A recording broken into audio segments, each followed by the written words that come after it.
we're going to call to order the board meeting of the San Carlos Estates Water Control District for Tuesday, February 15th. Roll call of officers: Ben Bogas, Jim Bradford, Jennifer Finazzo, Engineer Bill Morris, Attorney Richard Pringle, Secretary Treasurer Chris Lawson, 12 guests.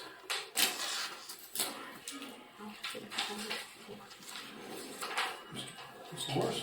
10 yes. Yes, sir. The engineering report. First item on the agenda is the permitting. We currently have 61 open permits. New permits issued since the last meeting are 2, and we closed 1 permit out.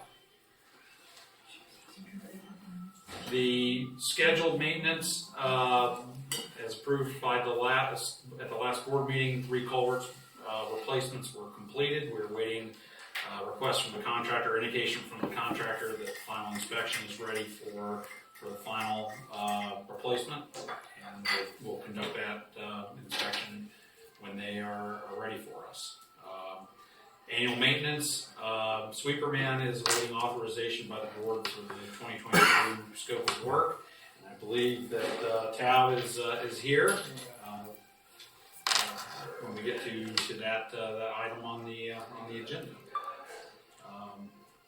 And I'll do my usual shtick for the NPDES report. We get credit for public education, although probably dubious educating the same people with the same information month after month. But this is a pamphlet that is prepared by University of Florida IFAS and Lee County NPDES program administrators for pertaining to Florida-friendly landscaping and various measures that are part of that endeavor. That are things that benefit the national pollution discharge elimination system, of which we are a co-permittee with Lee County. That concludes the engineer's report, unless there are any questions. No? Nope. I think we're good. We'll move on to the treasurer's report. All right, so I provided the ongoing monthly reports in the back of your pamphlet here. The balance sheet. I've also added a check detail that details the checks that we have issued tonight. That's a little something new. Our income and expenses, the expenses by month, the comparison fiscal year to date with last year, as well as the general maintenance collections year to date. We did get another email today. Why it's not safe on that one. And we are at 88.9% collected for the general maintenance. And we are about the same for phase 83. It's old report. Hold on, let me find the new one. We're at 88.95 on the phase 1 collections. So they will be received into the account tomorrow, but they are not as part of your report. The other new report that I have provided is a budget comparison. This is new year to date, and I'm going to start giving this to you every year. Every month. One of the reasons I prepared this particular report was in looking at the Tuscan audit. One of the questions was, do we review the expenditures against the budget and have a percentage difference to see how well we're doing with the actual annual budget? And if you look at this, year to date, we've spent $192,262.32 in regular ongoing expenses, and of that, we are actually under budget, $15,989. But that is because we have not put anything towards the $50,000 contingency allocation that we incorporated in the budget. We are actually over budget on the roads, on the engineering expense, and on the legal expense, and a little bit on the administration expense, and the property appraiser expense. And the reason for the property appraiser expense overage is because they only charged us one bill this year, whereas last year they paid it quarterly. So they only billed it annually this year, so I suspect that as the year goes on, Okay, so- it will reduce itself. Okay. Now, as far as the income, which is more, in my mind, a little bit more important, the budget had included interest at $1,250. To date, we've only received $233.05, and so we're under budget that by 55% year to date. And the use and connection fees was budgeted at $18,750, largely in part of last year's number of permits because of the construction that we were experiencing. So it was probably projected that we would continue to see that same level of permits being issued. We have in fact only received $3,800 worth of use and connection fees year to date in the 5 months. So we're actually under budget by $4,012, which is income to us. So we're short in our income expectations of about $12,633 year to date. So, 61 permits open last year? We currently have 61. but many of those were a carryover from last year. Some of it, and it's been kind of a steady. That seems like a high number now, but yeah. It kind of has been a steady state going back over the last several months. Okay. It hasn't varied a whole lot. We're closing them out about as fast as, not the same rate as they're coming in. Correct. Okay. So I think, we'll see this every month. We'll have a better handle, and then when we go into the budget hearings later in June or whenever we decide to have them, this will be helpful in determining what our next year's budget should probably be. Get a lot easier. The 60 some odd permits represents about $45,000 in application fees. Okay. Now, Just for Sounds fine, reference. right? and I think that some of the legal overture year to date, we had the 2 annual votes. I mean, the 2 in the legal engineering expenses too. We had 2 annual meetings in this year, which charged that had a greater expense for both of those areas because of the time. There's 5 extra hours spent, essentially. So I think that contributed to that. So those are the monthly reports that I have. The other thing I have on here is, for my report, is that the documents to Northern Trust and Bank of America have been signed and sent to the respective banks and in process of getting processed. I wanted to recommend to the board that we close the SunTrust Bank account, contingency fund account, and transfer those funds to Northern Trust, just because I'm not sure if we need that many different bank accounts with small balances to simplify and streamline the overall efficiency of the district. I think it's a good idea. And that would be for a vote for later. Yes, ma'am. And then the last item I had was the Brad Gallagher matter on the easement vacation. When that all started months ago, it was agreed that it would be considered, and Brad would be expected to pay the engineering and the legal costs associated with that easement and that consideration. I asked Emily to review the last 14 months of legal bills and engineering bills, and the billing statements she pulled out wherever it actually said Brad Gallagher and or easement vacation, and we weren't able to get exact numbers because of the way the bills were presented. So we have a preliminary number for engineering on that matter of about $1,845 that specifically mentioned it, but there's some things that are grouped, and that's another $7,000. And then on the engineering, I'm at $1,100. So if you could get Carolyn maybe to kind of review your bills and time spent for Brad, and the same way with Bill, if we could come up with a better, a more exact number, then the board could make a decision as to what they want to actually charge Brad for that work and that consideration. Does that make sense to everybody? Yeah, definitely. Okay, so I'm going to give you Emily for. She's also done the same thing for the 8991 Strike Lane project, which is the underground easement. So she's also pulled those, I asked her to pull those numbers out of the billings, and she has those as well, but we're not close to finalizing that yet. Yeah, we're still. So, Okay. So you want us to itemize. try to pull out the amount that is directly attributable to the Gallagher. In the Mr. 8991. Gallagher's case. Okay. And 8991. Okay. All right. And then we can bring it back to the board for decision. Okay. Awesome. Is that it, Chris? Yes. Mr. Pringle, anything? Yes, sir. I have spoken to Mr. Natick. Remember, he was at the last board meeting. I can't see him tonight. But he was at the last board meeting, and I have spoken with him at length about Strike Lane, the Notch, Tuck Lane, the Notch, access from Strike Lane down to the property, the canal, all the area.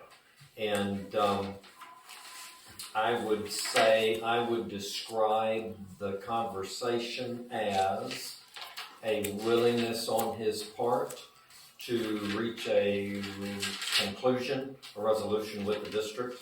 We talked about a couple of different possible options, and about how even in the last board meeting there was an indication by one of the residents on Tuck Lane, discussion about their desire or lack thereof to have traffic flowing on Tuck Lane. So I think it was a positive conversation. I think that, and I made reference to him on several occasions, that one of my goals is to bring closure to the topic that has been open for many, many years, first with litigation and then with the discussions with him.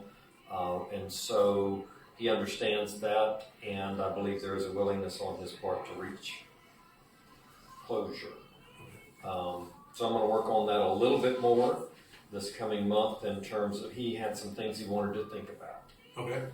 And after our conversation, so we'll let him have some time to think about those things, and then hopefully we'll have something that I can bring to the board to bring it to closure. That's the goal. I have that item. I have with me this evening three resolutions, one policy and two contract amendments. A contract amendment for Sweeperman and a contract amendment for Gerald's Tree Service to extend the terms through September 30 of 2022. Those are on your agenda. The policy is the policy for the right-of-way maintenance and repair, and a resolution to adopt that policy. I have that for you tonight as well.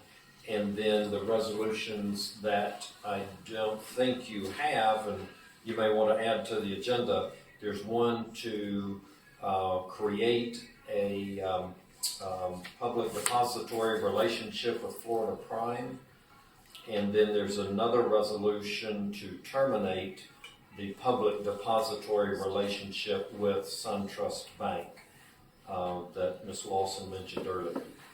Because those were created by resolution, the SunTrust Bank actually was created by resolution, as I recall, that relationship, then you would need to do termination by a like similar resolution form. So I have those resolutions this evening. The resolution for the Florida Prime banking relationship. Florida Prime is an entity that is, I think, related to the Florida Governmental surplus trust government. funds. Yes. We already have a relationship. It's a matter of changing the authorized parties to be able to sign on Which it. is also a part of this resolution. Right. So the resolution, the section that authorizes us entering into any banking arrangements with Florida Prime that you want to have, has the signature block section that authorizes that actually you would sign as the three board members, so that they will have your signatures on their records. We'll send the resolution to Florida Prime. There is also a separate section that authorizes Ms. Lawson as the treasurer, secretary treasurer, to also have interaction with, to be an authorized person for the board with Florida Prime as well. That's in a different section of the resolution. I've got that resolution with me tonight for the board's consideration. That is not on your list of old, new, and unfinished business items, either one of those resolutions. So if you want to add them, Mr. Chairman, now would be the time to add them so that then you can take public input That's on those two items. I actually penciled in on mine, but let's just get it over with. All right. So, okay. All right. So I have all of those. That is, I have more comments related to the contract amendments for Gerald's Tree Service and Sweeper Man when they come up, and more discussion about the policy. I'll actually give it to you and go through it. You don't have to adopt that tonight, by the way. The policy on the right-of-way maintenance, my main goal was to get it to you, go over it, and then if you want to adopt it, you can by resolution. If you want to read it and make comments on it and bring it back at the next board meeting, you can do that as well. That's strictly up to the board. It's not my intention to push you at all on that, but that's it. That's my report. All right. Is there any comments from the guests this time? You skipped over your report. Oh, God, I didn't have anything. All right, we'll move on to old, new, and unfinished. Gerald, I see you're here.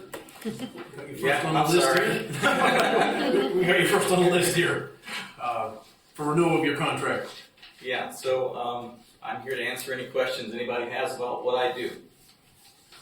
How about giving us a description of what you actually do for the district? Okay, so what I do is I clean the perimeter canals, I trim the vegetation from the water line to the top of the canal. We try to leave as much native vegetation as we can in reference to the right on the water's edge. And I work with a spray tech that comes in and does a pretty good job about working around and leaving as much native vegetation as he can as well. We target exotics primarily, but we do trim native grasses down. Those grasses do help keep our banks from washing out. Pretty much that's it in a nutshell, really. You also brush hog too, correct? Yeah, we do. So Is that twice a year, Yeah. twice a year we do the bush hogging. Yeah. Which is the little roads. I've seen what he's. So we also do the swells along the roadways. We cut back for Tony. Oh yeah, the trees. Yeah, we cut the swells all along all the roads. The Brazilian pepper in specific and other trees grow over, and literally he wouldn't be able to get up on the land side of the swell to mow if we didn't, trim that back for him. We do that once a year. Okay. There was a question what Lewis did this year. Okay. Okay, so I did notice that Lewis had Yeah. came in and they have done inadvertently a portion of my work. So there's some extra stuff that I found along the perimeter canals that are really normally within my scope of work that I can do in lieu of that. Lewis was for FPL, correct? Correct, yeah. And they were specifically trimming back for the power lines. Yeah.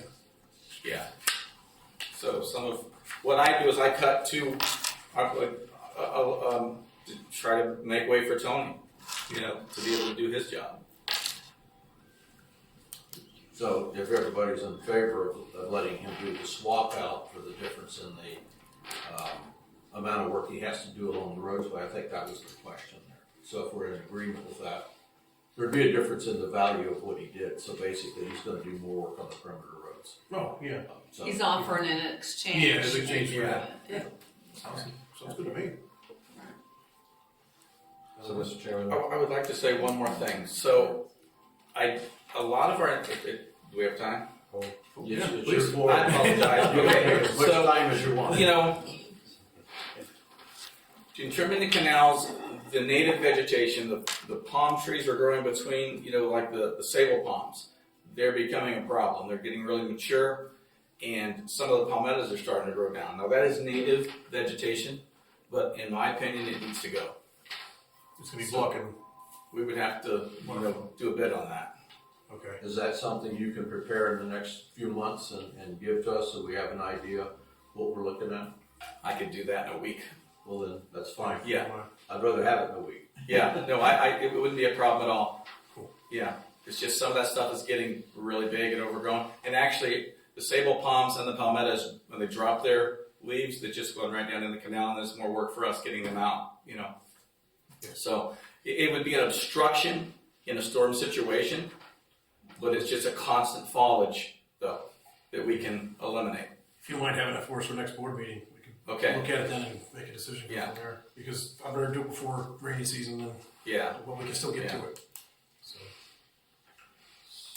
So, Mr. Chairman, what I've prepared is a second amendment to the agreement with Gerald's Tree Service.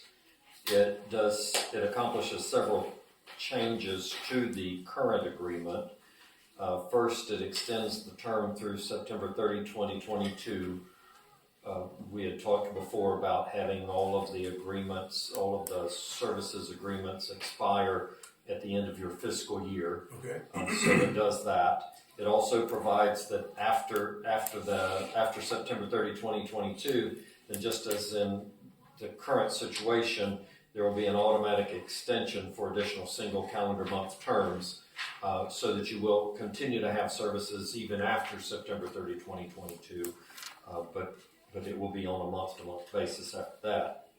The other item that we did was, and I've confirmed with Ms. Lawson, that for the fiscal year beginning October 1, 2021, so that would be through September 30, 2022, the guaranteed maximum price for the work that you're approving here is the $66,400 sum. Then the contract says that every month,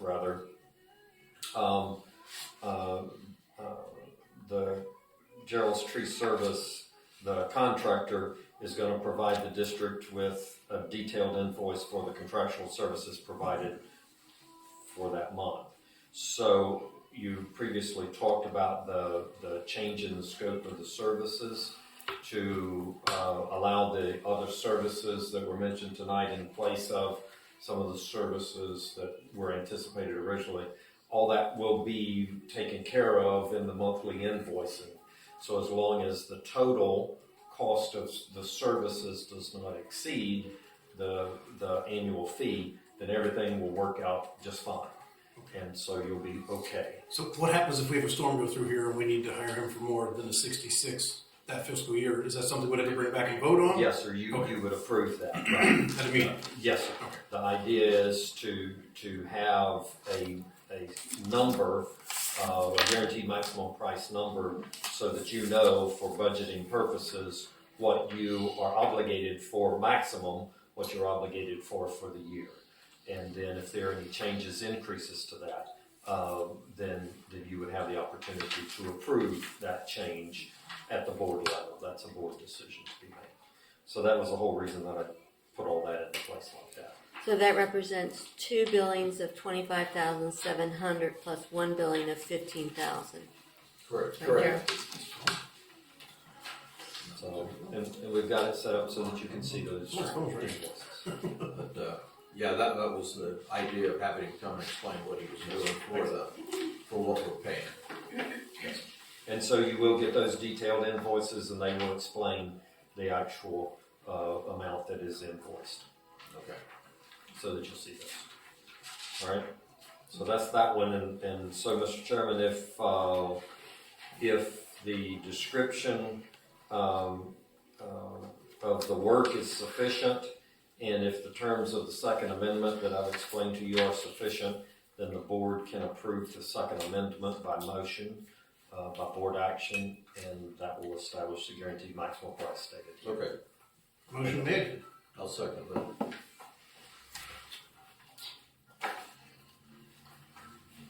Go ahead and get it signed. Yes, ma'am. The motion passed 3-0? Yes.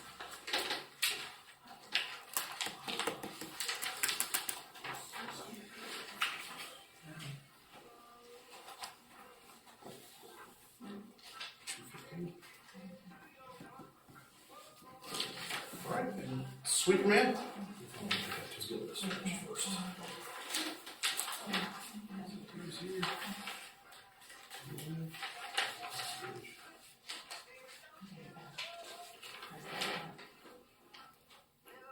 And this requires Jim, Ben's, Do I sign that? No, I don't No, no, sir. Just just me. Ben. Yes, sir. And then we'll get Gerald to sign it.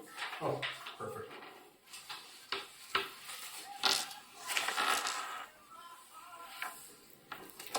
And both of those signatures need to be witnessed. Here. Thank you. Yes, sir. Mr. Chairman, you want me to keep going? Please, definitely. Okay. The second contract in front of you this evening, that's on your agenda anyway, is the contract with Sweeperman. I don't know. Yeah, I'm here. Okay. So you're Mr. Down area. Downairy. Mr. Downairy is here, so he can explain the services that he provides for you, and then I can tell you the terms of the Second Amendment, which are essentially are similar in terms of the concepts. The dollar amounts are different for the guaranteed maximum price. But yes, sir. Thank you. So our services change every year. The main thing that we do is your, culvert pipe jetting. We bring in a jetter truck and we jet all the culvert pipes, whatever's on the list for that year, and it always changes. And we'll also dig out at the end of each culvert to make room for the debris that comes out of the culvert. We use a little mini excavator to do that, so we have to call in our locates and do that. So we also do bank erosion, your canal cleaning, just anything that's on the list. If they have, crab trap or just junk in the canal, we remove that. We clean out your catch basins as needed on those levels. So kind of anything to do with stormwater erosion control is what we do for y'all. To the extent of canal cleaning, looking around the canal, there's debris in the canal, there's different items in the canal. You pick up an old tire that's in the canal, Yeah. you do this and that, then the question also comes about, and this isn't subjecting you to what happened, but we, this past year, spent $28,000 cleaning the corner over at Stillwell and Mariah Lane. Now, there happened to be 4 culvert pipes that come into our canal from the neighboring subdivision that dump right into that canal. Right. We're not sure at this point what liability either the city of Bonita Springs is or even the South Florida Water Management District, who also controls outside of our district. Right. So the actual physical cost of it isn't what I'm talking about, but why would we get that large of accumulation when it accumulated over years of time? I've watched it grow over there, and so I just happen to wonder why we would get to a point where we would have to spend an enormous amount of money to clean an area when we should have an insight on that during the course of the year. Yeah, a couple things with that. Number one, it's a really hard area to get to. It was on the list from Bill for us to do. Man, Bill, what would you say? Maybe past 2, 3, maybe even 4 years, and we just didn't have the equipment to do it. So we tried to rent bigger equipment to long reach excavators to reach out there and get it. So we just couldn't get the job done. We tried to subcontract it out this past year to try and get the job done. And we just couldn't get the whole thing done. I think the original price started out to be maybe $18,000 to clean out that whole corner area. Why isn't that on a smaller scale part of what you do on an annual basis and not let it get to that point? It could be, yeah. It just got out of control over many years. It just hadn't been touched in a long time. We cleaned out the 4 culvert pipes coming through there for the city of Bonita years ago, and You're talking since about the ones coming in from the neighboring Shell, exactly. the neighboring area. Yeah, so we Now- cleaned those culvert pipes out from the city of Bonita years ago, and then it just nothing ever got done after that. So I guess the question I want to interrupt you with, I'm sorry to do that, but I'm still trying to figure out why we have to pay the whole amount for stuff that dumps in from a neighboring subdivision into ours, and you just identified that you do work for the city of Anita Springs, who in turn pays you to clean a pipe that allows that to dump into us. Yeah, you are right, and we were confused about that too. Dave Licardi, when he was with the city of Benita, he's the one that told us to clean up to here, and then after that, it wasn't their responsibility. So we cleaned the pipe. Well, yeah, after Do you that. flushed your dump into us, why would you want to come But clean it was all vacuum work, so nothing got dumped. It Well, was all no, I vacuum. wasn't talking about you. I was No. talking about the normal flow Oh yeah. of water during storms from their stuff, and we've gone out and we happen to be a lot more meticulous in keeping our ditches and landscaping clean of Right. debris. Therefore, not really having that stuff come in from our subdivision and drain into that area. Now, I'm not saying we don't put any of it in there, but unfortunately, looking at the neighborhood, I don't know how they maintain their ditches. Right. But our ditches are cleaned and taken care of and mowed and manicured, so it doesn't seem to me that we would be the culprits Right. doing that, so. Is there a way to catch up with the city of Benita and do some kind of a joint? That's what we need to do. Right. And that was part of why, it's been a question I've had for a year here, and now I think maybe you help me out there in how we might identify and get some assistance from them Right. to take care of that. And if that area, because of the 3 bodies of water that dump into that area, if that was done on a regular basis, I don't think we'd have near the issue or near the big bill that. The impact on our budget to turn around and say, hey, we gotta dump $28,000 or whatever to do a clean like that. Right. It isn't fair to the community here to have to do that. Correct. Yeah. Okay. And do you live in our community? I do not. Uh-uh. How long has your company been in business down here? 22 years now. And where are you located? We're out on Alico Road on North Mallard Lane. Out by the quarries in that area, by Young Quist and all that. Okay. I always play around with Bill about you being the elusive sweeper man that I never have seen you. So, in all due respect, I've asked many people out here, I think you must come in the middle of the night because nobody says they have ever seen the sweeper man. Really fast. So Bill, So, I'm sorry, Jim, but the bid that you have right now is just to clean the 4 catch basins and the culverts And that you've 6 identified, not to roads. do any canal cleaning or anything else at this stage. I don't remember everything that was on the list, but there was a specific list of things that is We currently- make this list every year. Yes. To give you, that's what, Correct, yeah, so, right. yeah. There are things that we have prioritized based on our review of what is and isn't or what is and isn't in need of maintenance based on our discretion. I have another question. That's fine. Okay. I'm here. On the site, on some of the streets, we have these little swales that are put in that have like a little 4-inch pipe or something going under them. Yes.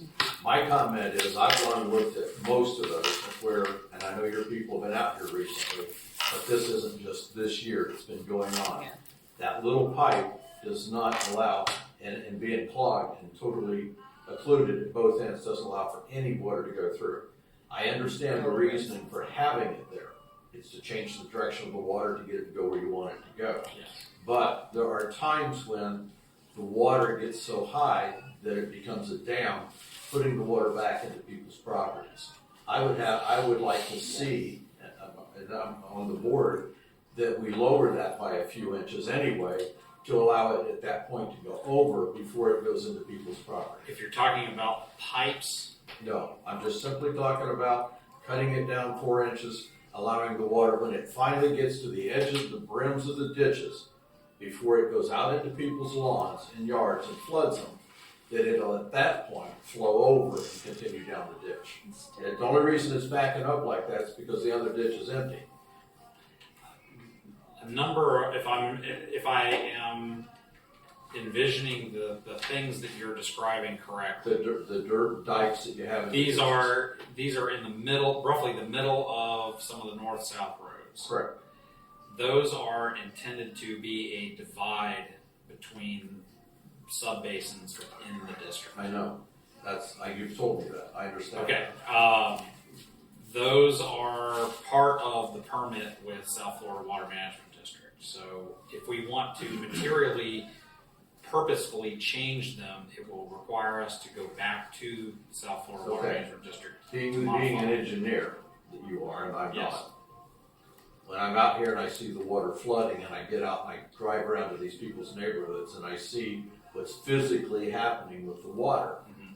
At this point, if those were just lowered an inch or two, the water would go over the top of them. I'm not suggesting. The difference is, the water's not going where you want it. All of a sudden, it's going into their yards, it eventually finds a way around it and goes right where I'm suggesting it goes anyway. Okay.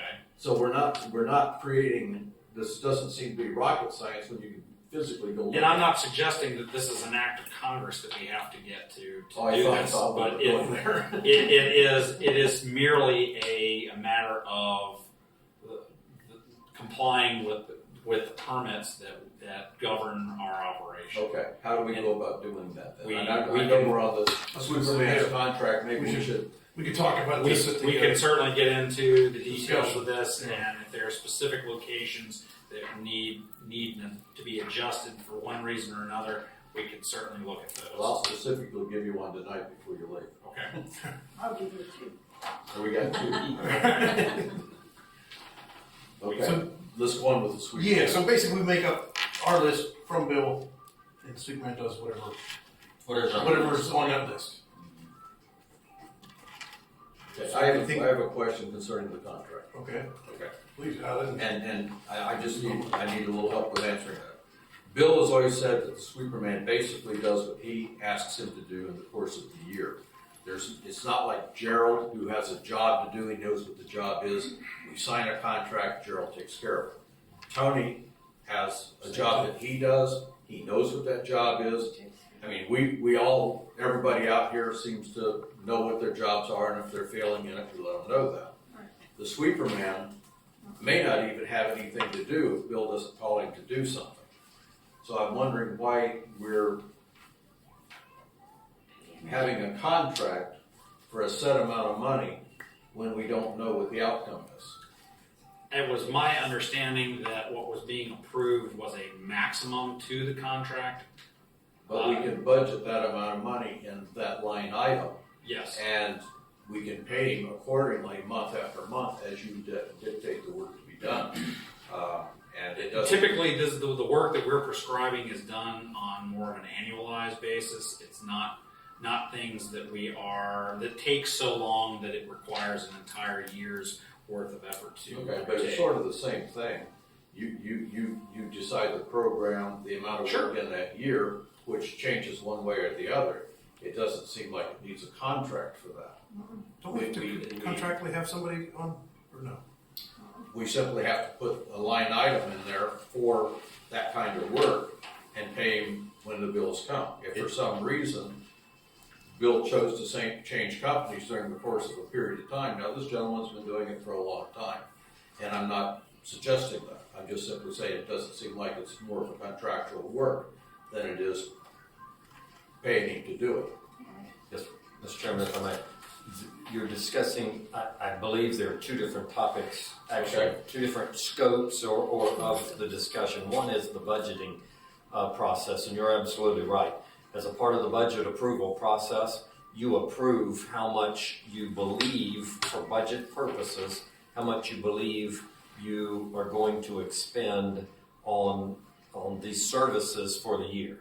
Right. So that's a budget line item. But we're not earmarking it as a person. That's correct, and that's absolutely the point. So you're creating a budget line item when you approve the budget for those types of services. You're predicting or projecting out into the future what you believe the costs are going to be for that year for budget purposes, budgeting purposes. Separate and apart from that, part number two is the contractual arrangement that you have for the actual provision of the services.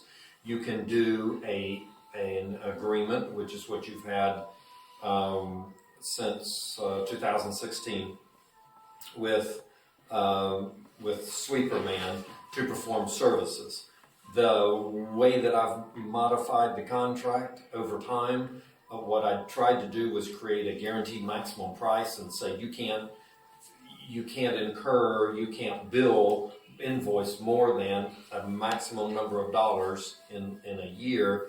And then I've also added language that says before you can be paid, you have to invoice the district with detail of the services performed. And that invoice then comes to the board, and the board then has the opportunity to review those services and then authorize the payment of those services. So those are the two methods that I've put into the agreement that I've prepared to protect the district, to give the district first an opportunity to approve the guaranteed maximum price you're going to spend in a year, and then secondly, to give you the opportunity to approve the invoices, the specific invoices as they come in, Yeah, which may not be from that amount, the guaranteed maximum price amount. It may be for less. That's up to the services that Mr. Morris directs. But as last year happened, we ended up spending $28,000 over the top of that in the same kind of work, okay? So the contract really was not, and Yes. because he charges by I think, the Linear foot or inch of work that he does, whichever it happens to be, his scope of work is outlined by what Bill gives to him. That's right. And if we should have a hurricane that comes through and we have some erosion that comes in, That's right. we're gonna be outside of that scope, there's no matter how we do it. And that's going to So- come back to the board to So approve, yes. there's, in his particular case, unlike the other ones, there's no really dedicated amount of work that he's assigned to do until Bill tells him what that's going to be. So if we put a line item in there in the budget for that kind of work, he's still gonna perform it, we're still gonna pay him, but there's no need for a contract in that. And- Rather, if I may, rather than a maximum amount, perhaps the more appropriate way under the circumstances to advance this particular agreement would be a list of unit prices that you're agreeing to that would then just be programmed out for whatever quantity of work is being performed. Well, that's sort of what we would like to do, but the way it's being done right now is that you are the determining factor. We put money there, you determine what's being done, and the sweeper man goes out and performs it, and we pay the bill, but we really don't ever know what that is. And we have the ability to provide the board with the specific locations, everything that we give to Sweeperman that they use to determine the scope of work that they are performing is available to whoever wants to review Okay, it. I think that would be something we have to be able to justify paying the bill. And that's fine. It's not been It kind something. of happens like that. You don't normally give us a list, and then we'd run around and take a look at it. Yeah, that's what we've done. Yeah. We have a list, and then I put a Like, you would give price us a tag on hotspots, each but we part never of had that, stuff like of that. that unit, and then I think submit it for we're responsible approval. to And the then taxpayers. Yeah, It's no, not- we did. and it's been a low from I've seen this a few year, of them out here, like too, looking around. 9,000, just under $10,000, Because and it's I've seen a determined high which of ones about qualify $38,000 of Yeah. the work that they push our It's way. just who wants to Like give we're us time to Not do gonna it. change what he gets, it's just that there's no reason to have a contract for that kind of Right. service. However the board would like to review the information, we're happy to provide it in whatever way is constructive. I thought for some reason we had to have That you someone would end up having under to put contract out. for our permit. That was the only reason I thought we, it was my That little, you would have to do before you put it out, I thought you had to have or maximum. someone to cut the grass, someone to take care of the trees, and someone to take care of, like, under contract. I just thought it was a legal thing. I didn't realize, like what you're saying. Well, But I mean, the actual jobs, whoever wants to drive around and pick them out, you know? He always has, so. Yeah. He sends a crew out, they go and evaluate the streets and the culverts, and then they determine what needs to be done. But, you know, like I said, with these little, barriers you have in the ditches, I know for a fact they haven't been cleaned in a number of years. And this past year, past 18 months, I watched them really close to see nothing done with them, and it's been complained about here at these meetings, and still hasn't been taken care of. Especially the ones that have been complained about the most. Well, I know, and it's been a continuous ongoing thing, and they have, Ours hasn't been cleaned since it was put in, that's what on I'm Deeds talking Drive, about. You were a couple years the ago. west side. When you say yours, Yeah. what are you referring It's to? on my property. Which But street? what Deeds on Deeds Drive, west specifically, side. are you talking about a driveway culvert? No, I'm No, talking no. about your deflector pipes that you That's got. that's well thing you 4-inch put in. PVC pipe Okay. got in. It hasn't been cleaned out since it was put in. And the one she's referring to is, And it runs all over our road. and it, Just from that that's one deflector of them pipe. I'm talking about, I've been down and looked at it. Every time it rains, it backs up on the back side of it. It doesn't have any relief pipe underneath it because it's clogged up. And it At least runs it in the appears to road. be, and when I'm watching it when it's raining, you don't see any water coming through it. Okay, So, we can add those to the list. Are you on Golden Eagle? Excuse me? No, No, we're on Deeds Deeds. Drive. There's one on Golden You Eagle were too supposed that to I be over there forget a and couple look at times. it. That's, It's right next to Duffy's, Duffy's and us, right? Skip one. right there. oh, okay, I didn't, okay. The big greenhouse. Well, maybe they all just need to be looked at, those little pipes, and see if they need to be jet cleaned. And keep in mind too, that the way that we approach all these different things is that we're doing specific areas at a time. That's not to say that we didn't miss something, but well, do your people, I mean, I've seen them out here when it's not raining. But in our rainy season, when we're getting these really hard rains and everybody's getting flooded out here, I know we live in a swamp. That's not the issue here. But Steve is out there, is out every week reviewing one thing or another, whether it's the specific permit compliance or various inspections. He is on about a weekly cycle at this point, and takes notice of the things that are apparent to him when they occur. If there are things, now obviously we don't have the ability to be here all day, every day. If there are things that are occurring that we need to take notice of, we would appreciate the input, photographs, video, anything you can provide us of what behavior is occurring at particular locations to help so that we can see what's going on. If it's really bad, call us. We will stop what we're doing and come down to take a look at it. with all due respect, Bill, to you and your company, when we live in this neighborhood and we see these things going on, and they have been addressed at the board before, and when I just said to you a few minutes ago, and you said some permitting things may need to be changed, then I would suggest that we go forward with trying to find out what's going to be required to make the change. This lady here, I've been down there, I see what she's dealing with, I've been down there when it's flooding over. The one side's not got any water in it, the other side's backed up, there's nothing running through the pipe. And if that, like I said, a simple resolution to that would be to cut those down below the tops of the ditches, only an inch or two. And then at least when the water gets that high, it could run over before it goes in their yards. And we're not in a low-lying area. We are in the highest part of the And road. they are, they're in a higher area. We are happy to do anything that is reasonable and legal to I'm not asking you to kill anybody. But we are obliged to comply with the permits. Okay. I cannot advise you to do something that I know is contrary to what permits allow for. If we need to modify the permits, that is something that we can do. And again, it is not a super technical thing. It is something that we can take to the Water Management District and ask to adjust. Can we do that? That's We all we're asking. we absolutely can do that. Okay. And what I think we need to do is get into a more detailed conversation about specifics and making sure that I have a handle on where these locations are. You have mentioned these things before. I am not disputing that at all.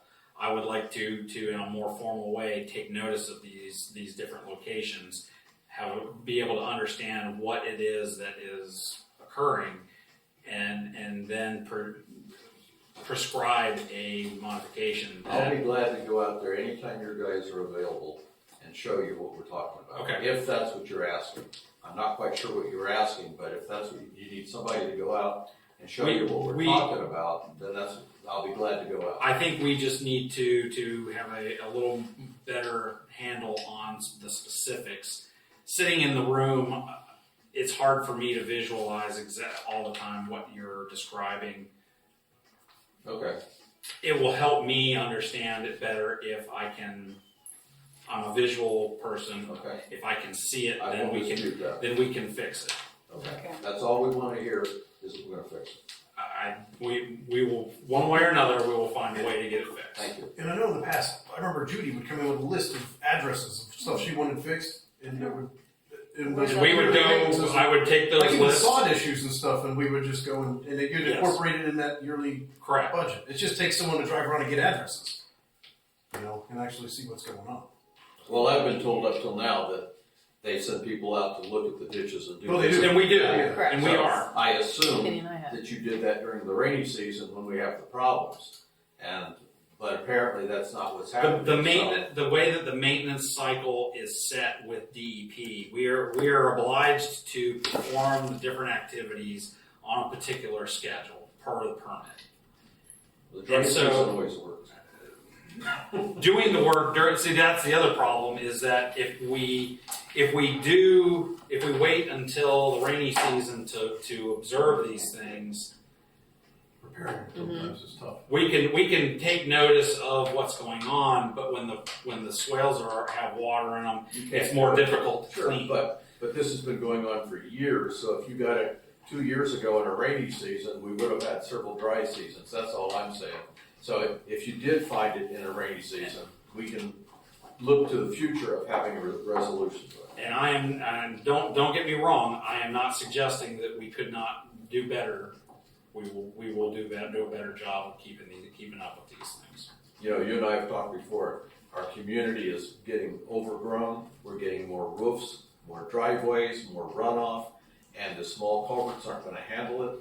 And, people are gonna have more flooding going on because of that, I understand that. Okay. So I'm only advocating that we try to resolve the things that we can Sure. and see how much better we can do. We want to be part of the solution. So Thank you. So do we need- So do we need a contract or do we not? Is the question, or do we just? The contract is not mandatory. You've got one. You've had one. I amended it. In fact, when I amended it before, I created a provision. I added a provision to it that said that the district, upon a 30 days notice, can terminate the contract. And we can do that Without without cause. Yes, sir. So at any time you have that authority, even under the agreement as it is now, you can put unit prices into the agreement, like Supervisor Bradford and like Mr. Morris discussed. I believe he mentioned it. You can put unit prices in here if you want to do that as an exhibit. That's easy to do. I was trying to make sure that there was a guaranteed maximum price, just from my experience of representing districts over a long time period. I instead of, if it is possible, I like to have a number so that you know what your exposure is without a matter coming back to you for further board approval. So that's why that's there. Do you need a contract in this case? No, sir, you do not. A written contract. You can call for the services. The services can be provided. An invoice can be generated, and you can approve that invoice to be paid. That can occur too. Yeah, the only thing what I see different in Gerald and Tony and maybe other people we use is that we don't know, even if we put $70,000 in there, we don't know that he's going to perform $70,000 worth of work this year and 75 next year. And Bill knows what we have in the budget, so he knows what he can plan on doing up to. But we don't have any way to know how many pipes he's gonna clean or not clean, or maybe how many of this or how many of that. There's no specific number that we're really working with. So a contract doesn't seem like, Yes, sir. To clarify, even with the other contracts, the guaranteed maximum price is the high number. The contract, I wrote the contract so that the contractor will provide you with a detailed invoice, and if the invoice, if the work performed is below the level that was anticipated to generate a guaranteed maximum price, you should get a lower invoice. Okay, the question I had though, how do we know what that number is? How do we know that if he did 50 pipes last year and doesn't need to do 50 this year, that he does 40?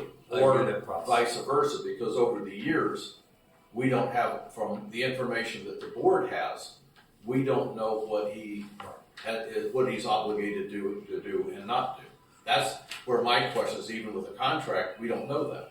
And I'm not aware of the unit pricing for the different parts of the work. If you had that in hand, and that may be something that could be generated, but then that would give you an idea of what you are spending for each particular type of service you are receiving that Mr. Morris says you need to keep your permit. And that's the other aspect. Keep water out of the yard at high water time, and satisfy the permit requirements are the two things that you are continually battling and continually having to address and work through. So a unit price on this contract, that may be something to consider that would be different from other contracts, or it may be something that you would want to consider looking at with other contracts as well. The unit, if there is such a thing as a unit price that you could establish for different work, then you could do that too. If we could do that by, and I'm going to say bidding the program and finding out what other companies charge for the same kind of work, then if we could know what it costs to clean a big sewer drain at the end of a road, clean a culvert pipe, but this could be a program to where we could get toward the end of a year and Bill could redirect him because we got a problem at the end of Mariah Lane and Stillwell that needs to be taken care of. We don't have the money in the budget to do, say, 10 culvert pipes this year. If we redirect him, we can get this work done, but we have the scope of the amount of money that we planned on spending for that, and that's what we earmarked for it. And that's where that guarantee, and so in the budget, you earmark the money, and then the guaranteed maximum price in the agreement, you cap your exposure to that number without it coming back to the board for approval. I just didn't want anything to get away from the board either. That's why that guaranteed maximum price is there. It's not so that the contractor will receive that much money, not the way that I wrote the agreement. The way that I wrote the agreement is your exposure is limited. That's why I put the money in, the cap in there. Isn't it the same, because when we put it in the budget, we're not going over that amount, so therefore it's, we've got to get more than we have. Actually, the budget is a roadmap, would be a phrase. Sure. It's a projection of, What you're gonna spend in that yes, sir, category. of the expenses that you would expect to expend for the next fiscal year. But as an example, when you get close to the end of the year, or either actually after the end of the fiscal year, sometimes the auditor will come back and say, you ended up spending more or less in different categories, and he'll want you to go back and amend the budget. I understand that. So it's kind of the roadmap, the predictor of where you think you're going to be, but the actual expenses to perform the district's obligations are what you actually are expending. And if that means, so as an example, if you have a bad hurricane event and your contractors have to be out doing a bunch of cleaning, your budget's going to have to move all around. Sure, yeah. And you may even have to pull money out of reserves. Then that's going to require a resolution of the board to draw money from the reserves up into the line item for expenditures. So you're continually having to amend the budget. That's the expectation, and you have that authority. Sure, I understand that. Yes, sir. And So, just so you know, we don't have a line item for sweeper man. I mean, we have a line item for drainage, which is where he would fall under. So it's not exactly a line item for But sweeper man. the point being is that if we have it for drainage, we've allotted X amount of dollars in that area, even with a contract, without a contract, you've got the same amount of money that we planned on spending in that area. The only difference is that we're gonna come before the board every 30 days and approve the payment. That's essentially correct. Well, I think the communication error isn't between us and Bill though. Yeah, I would, I just like to have someone under contract just so we know we have a contractor to actually do the work. Is where I feel that all falls in. Having a Did our contract. old contract have a maximum on it? I don't know that it did. I don't think it did, but just for, everybody's knowledge here, like this year it's just under $10,000. The highest I've ever seen it is about 38,000 to come in, and it bounced all around in between those numbers Yeah. past years. Yes. And the guarantee, so there's not in the compensation, I don't have the exhibit A, I'm sorry. The compensation section refers to an exhibit A and says that the compensation is going to be, the contractor shall be compensated as set forth in exhibit A. That should be the unit pricing. And then I say, however, compensation due contractor hereunder shall not exceed, and I put in, after Carolyn talked with Ms. Lawson, put in $34,999 as the guaranteed maximum price. So there is a unit price schedule as an exhibit A to this provision, to this, second amendment to the contract. That's what Mr. Morris will use, that's what the contractor will use to price the work that is performed. Mr. Morris will say, I need this, this, and this, and this. Contractor will perform the work. There's a unit price there. That's what you'll get an invoice for. And I do require detailed invoicing for that. It's just that the guaranteed maximum price is, under the contract, you are not obligated, regardless, you're not obligated to pay more than this guaranteed maximum price in a 1-year time period, unless the item comes back to the board for approval. So that's your stopgap, that's your catch, your cap, the limit. That's why I put that in there. I didn't put it in there as everybody's going to make that much. I put it in there. No, everybody's going to make more than that. I understand that. What I'm saying is though, we don't have an outline for what this costs, that costs, and we don't have to even say we can put money in a budget to come up to a certain amount of money. We're only going on past history. Right. And not knowing what's being done.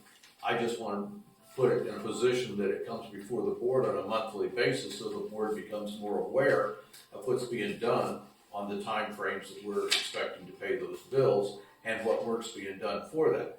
Come around next year, the year after that, a board might take the history, now knowing what's being performed, and say, okay, we can do a contract for that because this is what we expect out of you. Are we not already doing that, Bill?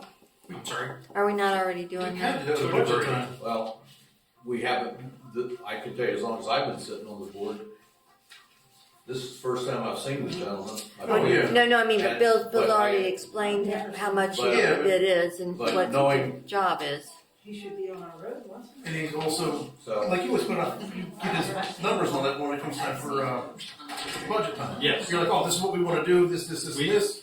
You talk to him and then you always come back with a price for that. Correct. Yeah, and then we scatter it out over the year, whenever he's going to do the work. Well, because there's so many oddball things in there. And it changes. Remove a refrigerator out of the canal, remove Yeah. tires, remove a crab trap, just Yeah, a wide range of things that, it depends on. but that becomes, that's what I'm talking about. That changes, you're getting paid for doing that, but it changes how many other items you can do for the course of the year. Because we have a budget, a line item in the budget that says you're gonna get X amount of dollars. You're not gonna take a refrigerator out for free. That's where that So- exhibit A, and I looked and I don't see it here. But I price it out, Bill approves it, and then we move forward with it. So Well, we just tell no, them. Bill does not approve it. Bill reviews it compared, Yeah, and then as sends it compared on. to People send me the videos, items I'm that trying were to find prescribed Hmm? and submits it to People the send board videos, for I'm trying to the find board's approval. Let me ask you a question. Why do we depend on the engineer to approve something that we have to do? Isn't it the board's decision? not your decision? Mine is a recommendation to the board in compliance with the permit that we operate under. It is strictly a recommendation. I am not approving anything, Okay. just to be clear. What brings us to the movie, he says what it's gonna cost to remove that refrigerator, and in the past it's outside, and then we approve it or disapprove it. That's what it sounded like, I wasn't sure. I think it's just the terminology was not as concise as I would have preferred, but Okay. to your concern, I am not approving, I am not the final word on anything. Okay, got Nor do I want to be. And I don't know where it goes after I send it back to Bill, you know, so. it. We have siloed a number of these different things so that it's not apparent to necessarily to everybody, but I can assure you all that there is a method to the madness. Okay, It is one where I am not in the middle, I am not the the buck. That's what it sounded like, so I thought, oh, let's We're see. just saying, if you stay in the middle, you can move either direction. I am trying to execute my role as a foot soldier here, All so. right, So, let's go. I'm for not doing the contract and making it a line item on the budget. It's not gonna change who does the work, it's just that we're gonna have a better picture at the end of the year on what's going on, because we're gonna see it on a monthly basis. If I could ask one question, my only concern from an operational standpoint, from our standpoint, in terms of procurement of the service, how does that relate to having the contract or not having the contract? That's Do we have to That's bid, why- that's do why we I said I have to kinda bid like this to out? Yeah, I kinda like to have a contractor on retainer that we can use or not use, or, that was the only reason I liked the contract thing. You know, I mean, it doesn't care about the scope of work, we gotta tell them what to do. That's where the buck stops. and It was that's where always my the ball's getting understanding dropped. you guys could use anybody you wanted to. It's just that they have this. It's just, we had you, Yeah, so if we needed you, that was the only Well, that protection. doesn't seem like it changes anything, does it? No, either way, it's just, it's always, you So if we know, don't have the contract, he's gonna continue to do the same work he's always done. exactly. Okay. But I'm looking for, just to make sure that I don't go outside of my box in terms of procuring the vendor to do this. Are Yeah, there we're any, gonna put out a are, bid down every time. are there any issues with, That's what I'm with saying. with soliciting one vendor for the work if they're not under contract? So here's gonna, you have, right now today, a contract that is essentially a month-to-month contract. Okay. The way that it is now. If you don't change anything, if you don't approve the second amendment, you got a month-to-month contract. I'm not aware of anything in the contract that says that you have to use Sweeperman for the services described in the contract. So, but Sweeperman, under the contract, if you call him and say, I want these services, he has to provide the services. The difference is that, that you want, I think, I'm trying to understand, I think I got it. You want to see the work that he is performing. You want to have that flexibility. I guess my point is you kind of sort of have that flexibility anyway. If Mr. Morris decided not to use or thought that it should not be work done by Sweeperman, then Mr. Morris could suggest others to you.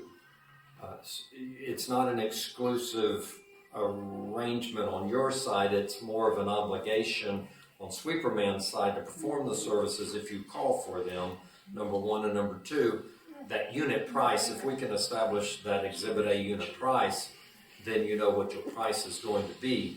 But if you wanted to say, that Mr. Morris has to determine what that scope is, Sweeperman has to give a price to Mr. Morris, and then Mr. Morris needs to bring it to the board for approval, then you can do that too. But that is exactly what we do now, is what I.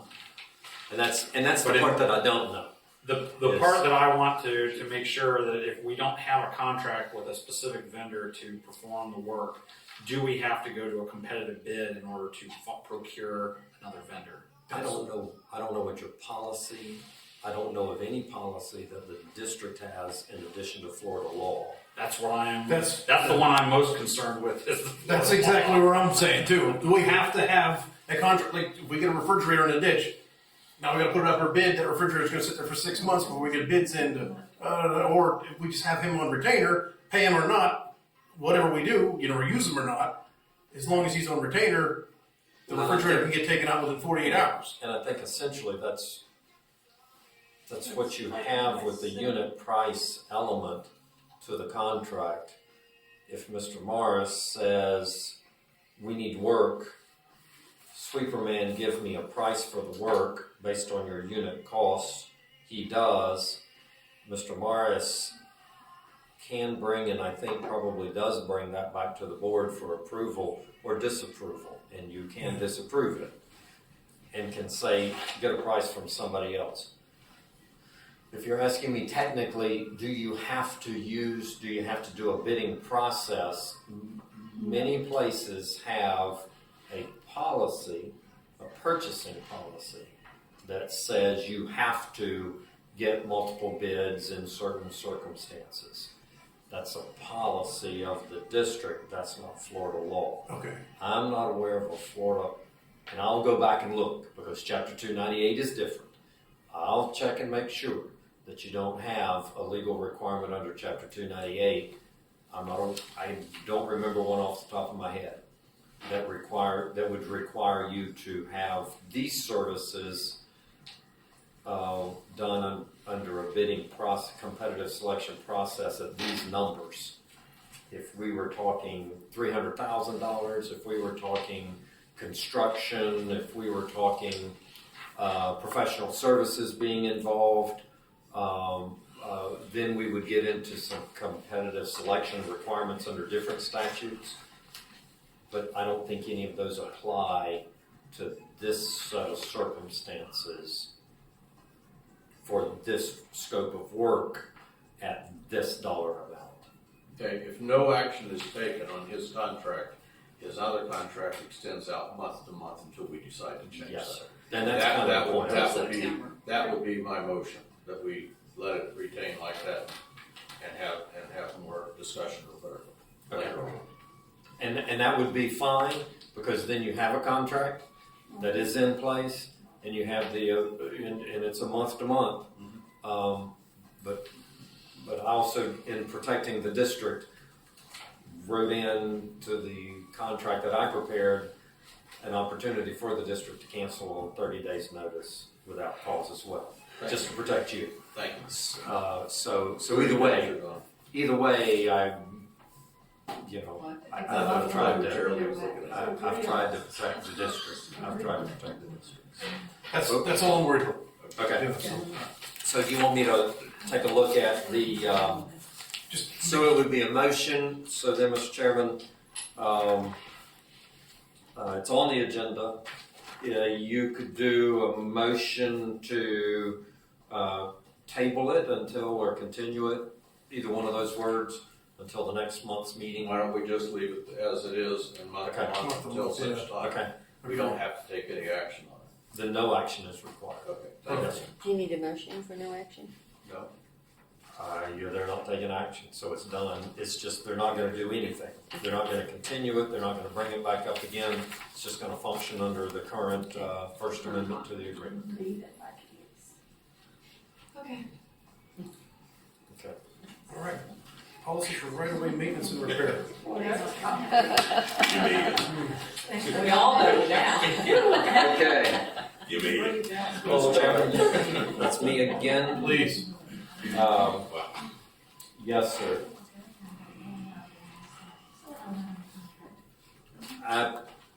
Based on discussions at the last board meeting, I prepared two things. I prepared a policy related to the maintenance of right-of-ways. and I prepared a resolution to adopt that. And I see. um, If you want to give us the cliff notes on this, then we can just maybe bring it back to the next meeting. yes, sir. I'd be in favor of that. Yeah, just so we can read through all this. Yes, sir. Not all at one time, absolutely. So I can tell you, you can read the resolution if you want to. It has some very eloquent writing. Oh, wait a minute, I wrote it. Forget that. Good one. The resolution is straightforward, and essentially Section 3 of the resolution says you're going to adopt the policy on right-of-way maintenance attached here to and made a part hereof as Exhibit A. That's the significant part of the resolution. If you flip over to page, to the end of the document, I guess about Second 5 left. pages in, there's actually the San Carlos Estates Water Control District policy on right-of-way maintenance. That's the crux of the document. That's the important 2 pages to read. So I tried to boil it down as much as I could. If you go down to the 4th paragraph, the 2nd paragraph says that this policy is to describe the exercise of the district's authority with regard to improvements within the district's right-of-ways, including but not limited to the construction, maintenance, removal, and replacement of improvements within the district's right-of-ways, not only the water control improvements, but also the roadway improvements. Those are both part of what I'm making very clear. It's the board's authority, the district's authority, to make the final decision. That's the 3rd paragraph on the construction, maintenance, removal, and replacement of all improvements within the district's right-of-ways, including construction, maintenance, removal, and replacement of improvements. The next paragraph says the district is going to require any lot owner or any third party who adversely impacts through excessive use or damage or other means any improvements within the district's right-of-way to pay for the repair and the restoration. So the 3rd paragraph says you're going to make the final decision on what work is to be done in the right-of-ways. It's your decision, not anybody else's.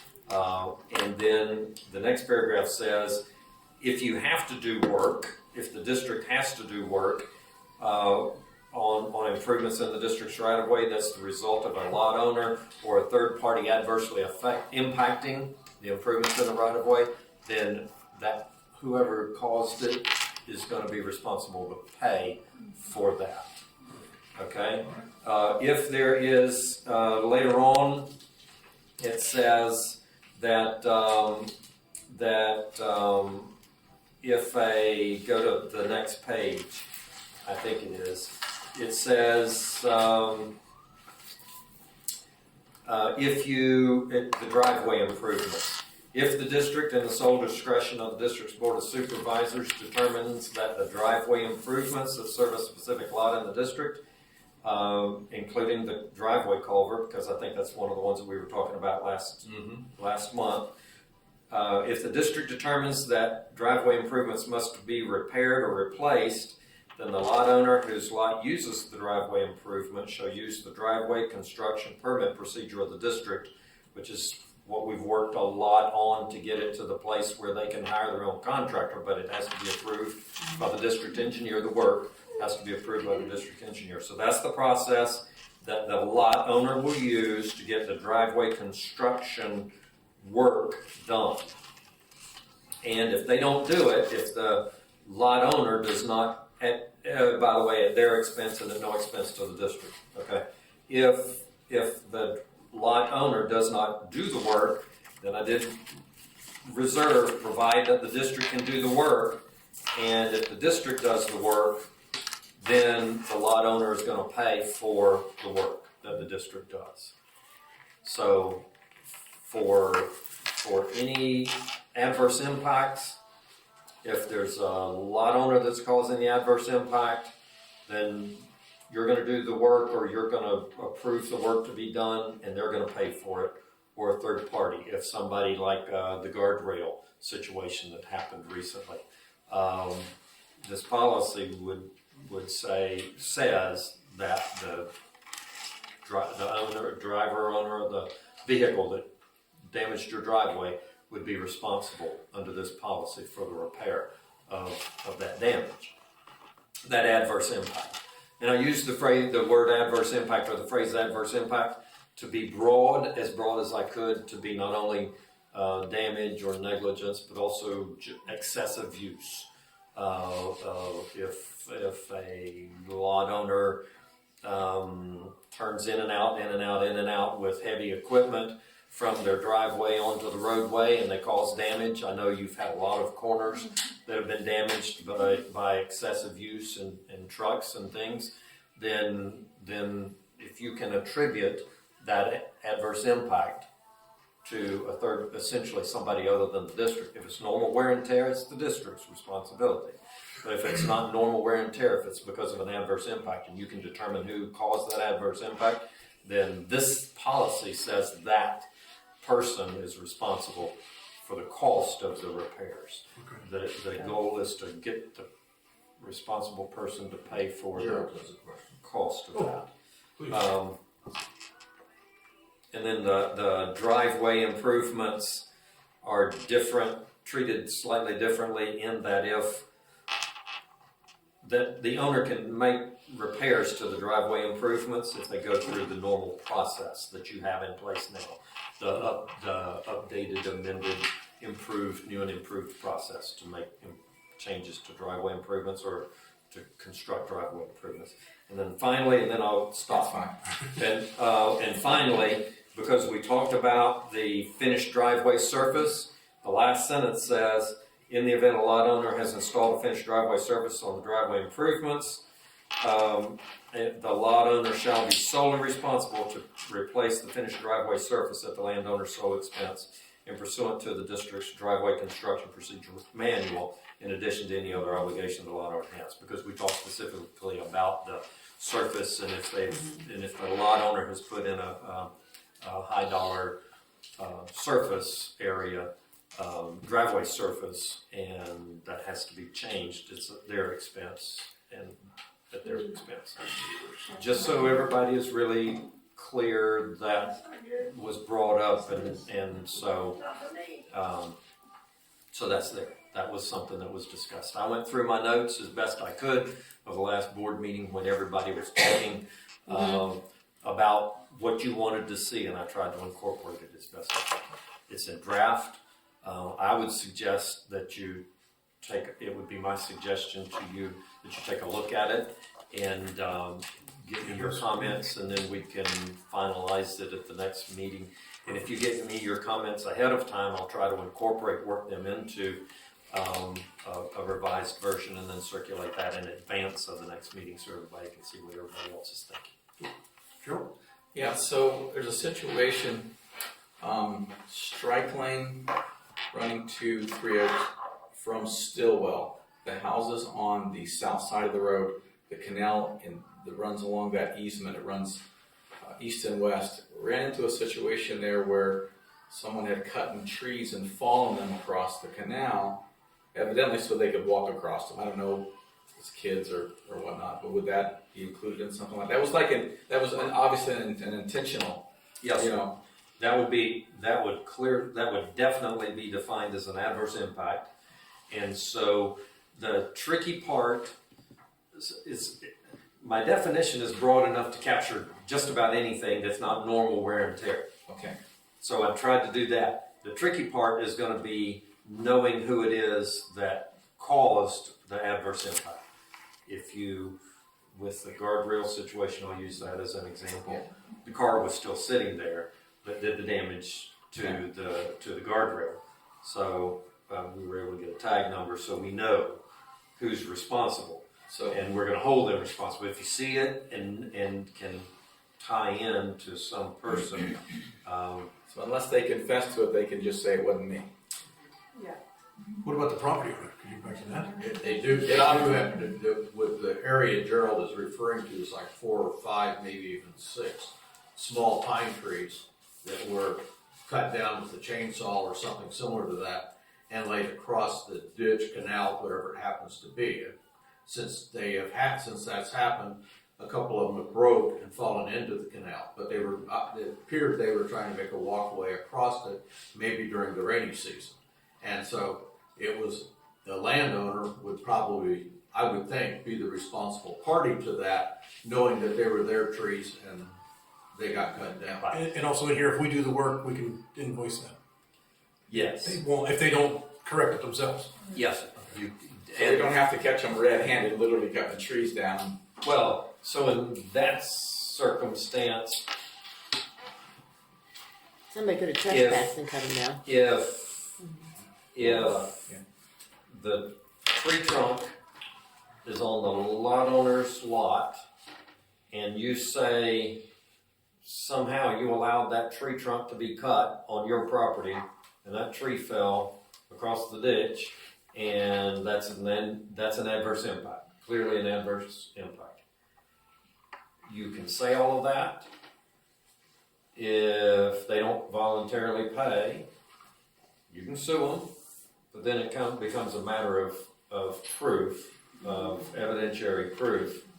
And the standard for evidentiary proof may be a little bit higher than just we think it needs to be done here, fix it, and a voluntary action.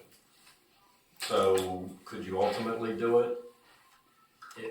It might be tough. Yeah, in some of these cases, we're looking at $400 or $500 for the cleanup. It's not an advantage to hire an attorney, Right. such as yourself, the quality that you are, and going after The eloquent writing that the complaint would be beautiful. More eloquent writing. Yeah. But a question that I did want to add to this agreement or that we're working on is simply that, do we have the ability, in the case that a culvert pipe has collapsed, causing a ditch to be totally occluded, and in the rainy season, to go out and pull out that pipe and then fix it and lien the landowner for that pipe? If they don't pay. We have to give them the option first to fix it. Oh, we would. Yeah. I'm not saying bypass anything. I'm simply saying at the end of the means, does this give us the ability to lien the property as any other contractor? Basically, if we give a contractor an authority, because we don't personally do the work, to go do the work, and he doesn't get paid, can he? 30 days, we can lien, the contractor can lien the property. He, as a contractor, he can lien the property. He would only need to know that going into it so that he doesn't expect payment from us. That's the issue there. So, if you contract with the contractor Yeah, to that's perform the services, it's within your right of way. I believe you are responsible to the contractor. Right, I understand. I believe the best that you can do is then say to the if it's a bad culvert pipe, like we were talking before, if it's a driveway culvert pipe that's collapsed, then you would say to the owner, "It's your bad culvert pipe. We had to pay X number of dollars to get this fixed. You owe us X number of dollars. You cause the adverse impact." That would be the way that it would work. And under Chapter 298, you do have some additional leaning authority, but I don't know if it reaches that far. I can look and find out, but Chapter 298 does give you some authority to lien property. But especially for the It's assessment. not something we want to go doing, No, but I just wanted to know if they had a totally collapsed pipe, it was causing a problem for the district and other landowners, that we could have it work and hopefully get the money back. I have a question. Can I ask a question? No, please, definitely. Okay. Bill, you identified pipes that need to be replaced and culverts that need to be replaced as part of your inspections. You determined that they have to be replaced. Are we now saying through this policy that it is the landowner's job, responsibility to pay for the replacement of that culvert? because we have many culverts that during the CIP did not get replaced. They were left alone, whereas other properties got new pipes during the CIP. So I'm kind of trying to see a fairness between the pipes in general throughout the district, because there are many different ages of pipes within the district.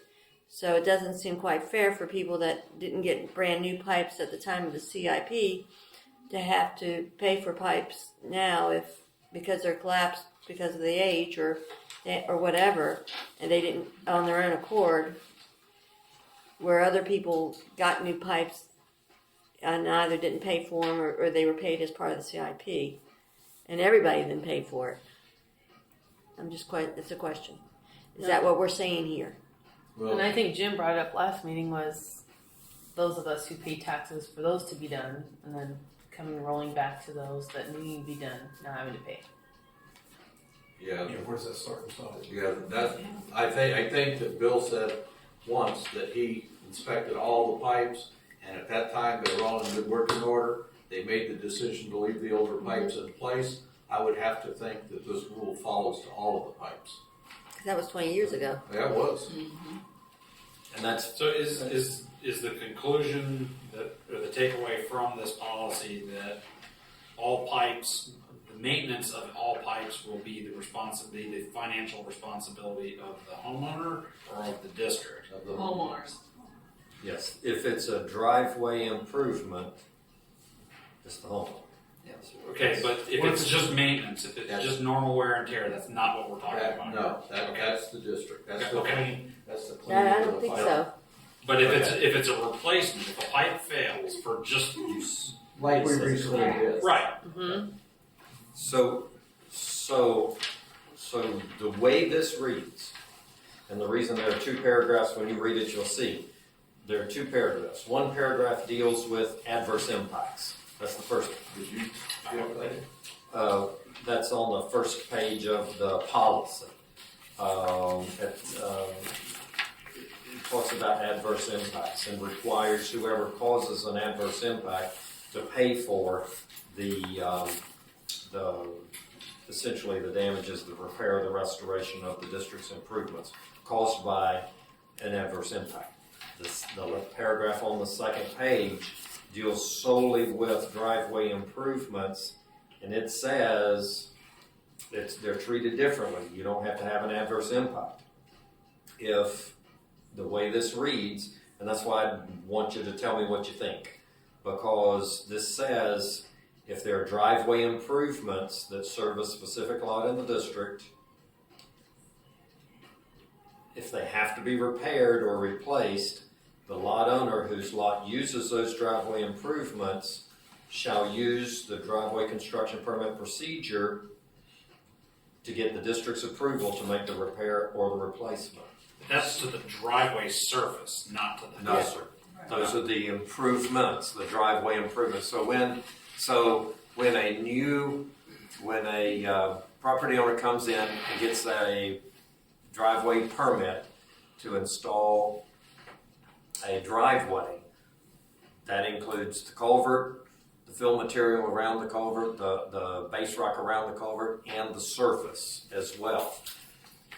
The reason that the surface area is treated differently is acknowledged in the last sentence of this last paragraph as being the expense of the lot owner is because it was raised at the last meeting that lot owners have done a variety of surface final surfaces. I'm just trying to understand, because I'm the one who's going to ultimately end up executing and determining how this is going to be managed. So I just want to make sure that I understand and you can, yes. what component falls under whose responsibility. And so you can change this last paragraph? That's not what I'm asking. Yes, sir. Under the language that is being proposed, who has what responsibility? The lot owner. If it's related to a driveway improvement, the lot owner has the responsibility. For What if it just clogs Yes. up? No, sir. If Only it- just damage or yes, something failing? right.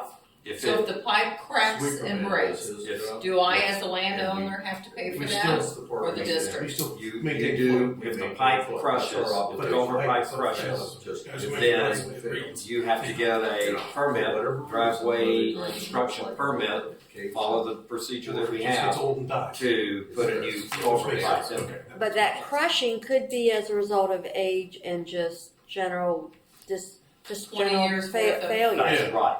And so, and that's the whole, that's And that's the way this reads. right, because So I pay. I mean, that's why that's why I'm So saying, basically, if any he says replacement one needs to be is on the home. repaired, yes. then we have Like to the pay driveway. for Any it, replacement. Okay, Everything. cut the culvert. The whole thing. the whole thing. So that if a driveway culvert fails, it's gonna be because of age. Which means normally, like at my house, coming off the street, the culvert for my driveway, if it fails, the county does not put my culvert in, replace my culvert for me. I have to do that as the homeowner. So that's why I separated out the driveway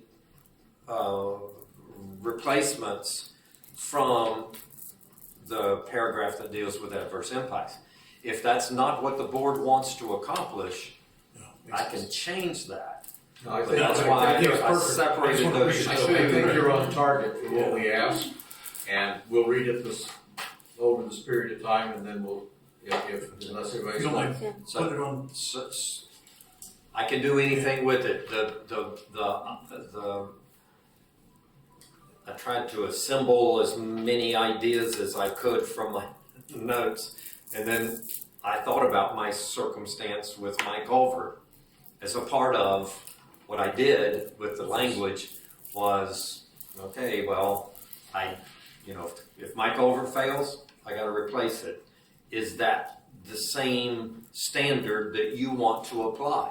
If it is, then this language does that. If it is not, then you tell me what you want me to put in here, and I'll fix it. And it could even be, as an example, you could even say that if somebody's come in and gotten a driveway permit under the current process, and then that driveway fails, then those homeowners have to do it. But homeowners before date certain don't.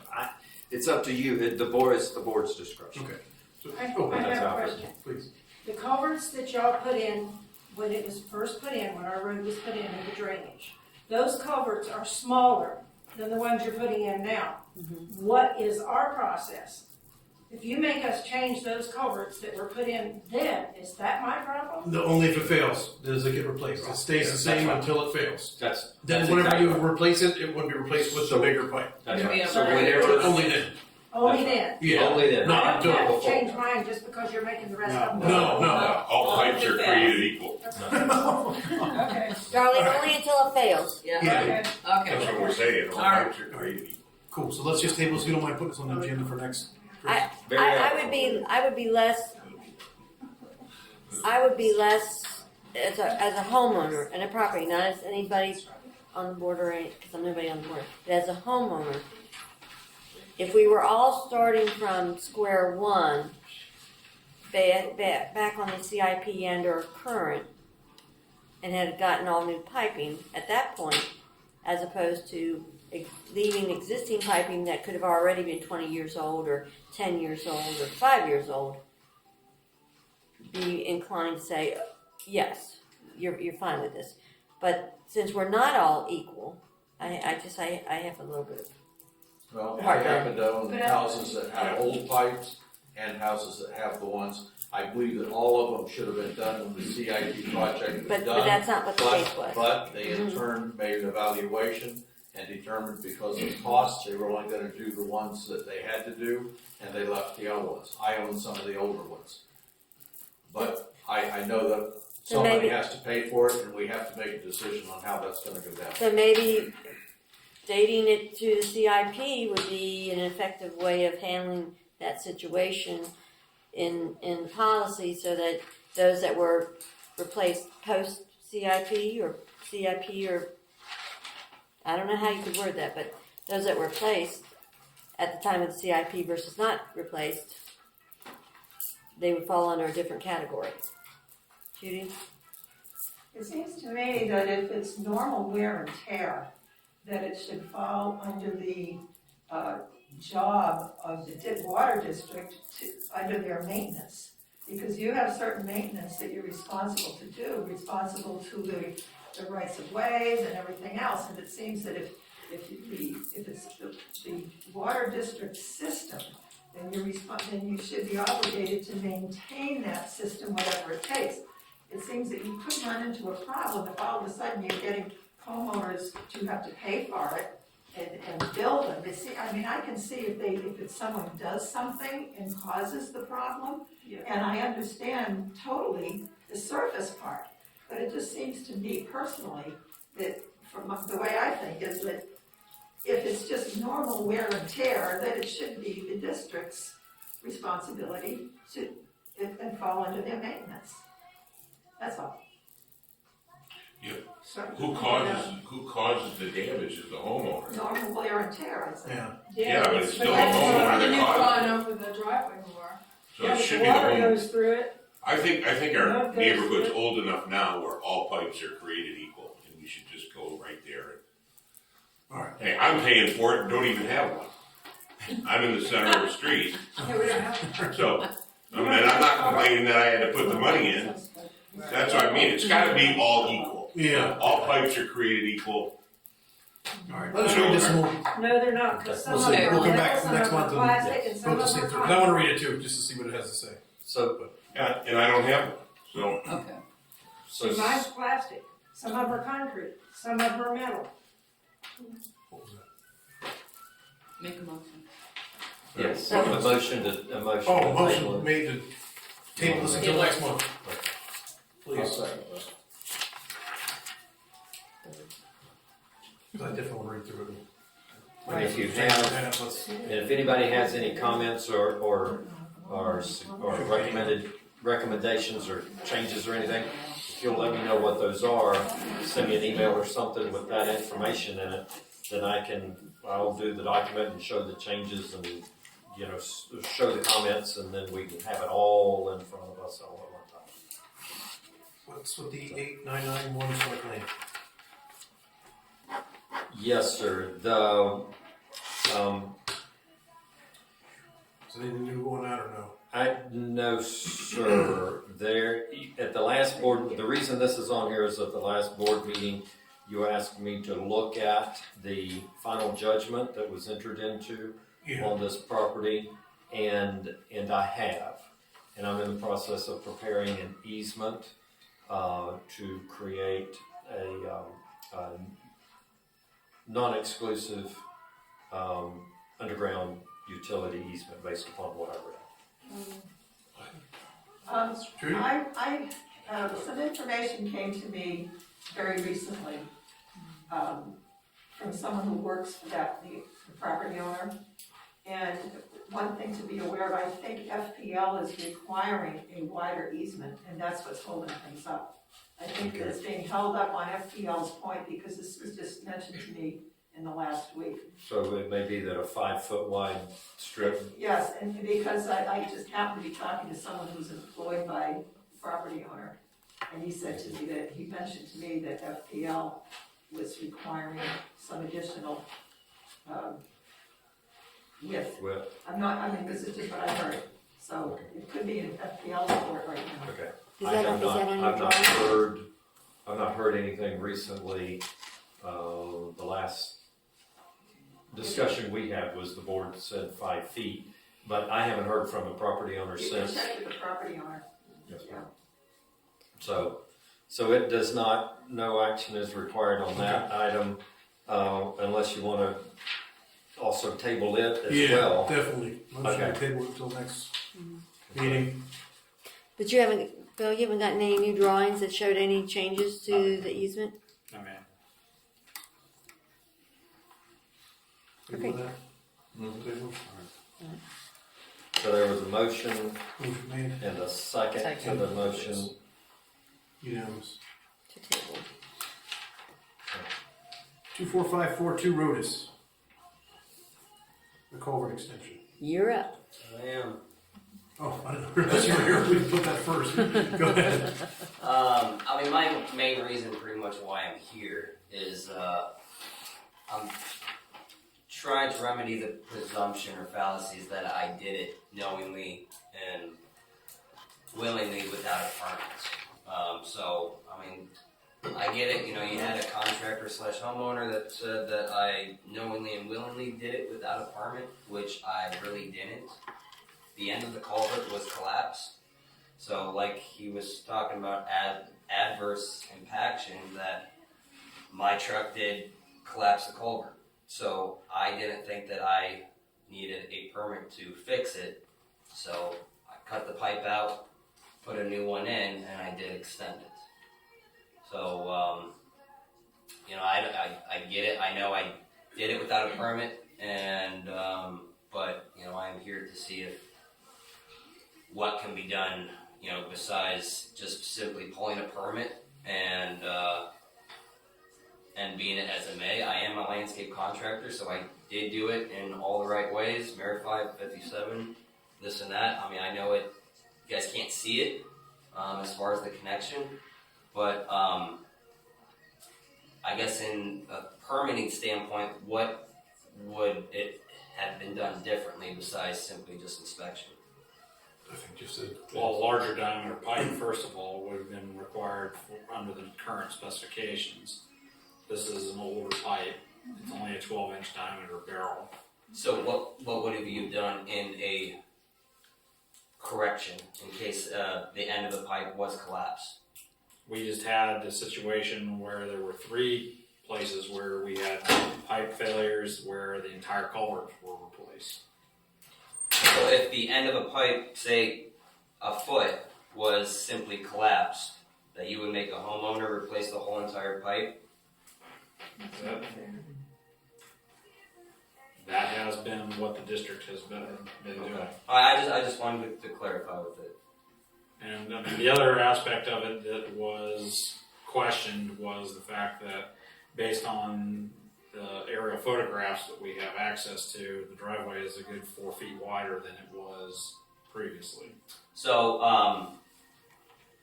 to that aspect, yes, but the head pipe was on the, let's see, that would be the south side, the south end, was also an additional 6 or 7 inches outside of the driveway.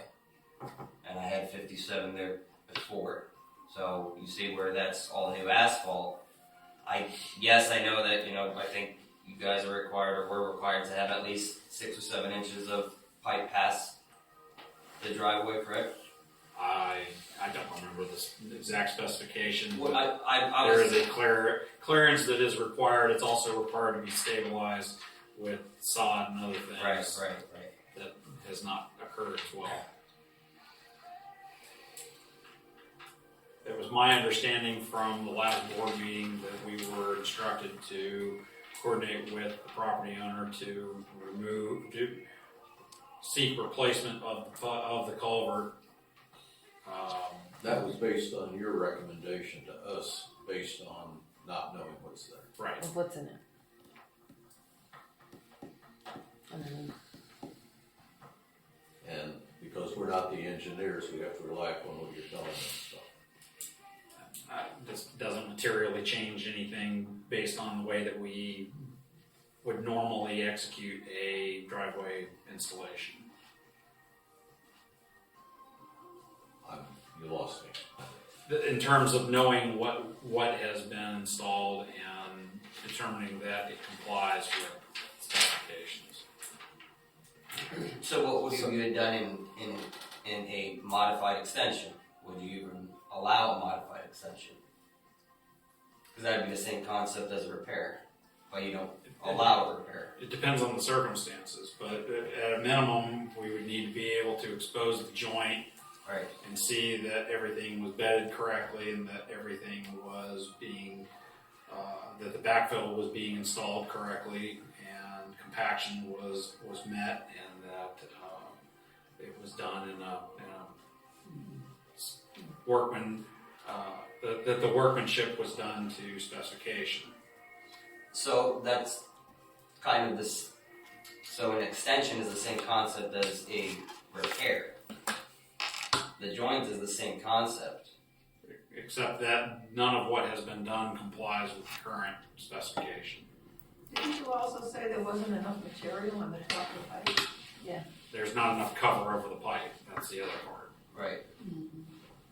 Well, yeah, I understand that. I guess if I can't, I understand I did something illegal without a permit, and I definitely didn't do it purposely. I put a lot of money into my place over the years, and I have everything permitted, so I didn't do it to where, I wanted to be the bad guy doing it without one. And especially now, I do know, as far as the inspections and everything, I knew that you guys were doing it even before, so I wouldn't have done it in the way to where, I'd be in this situation right now. I guess that being said, if there is no other option besides complete replacement, I had been in conversation with Stephen Ball back and forth about possible options with it, and since I installed it,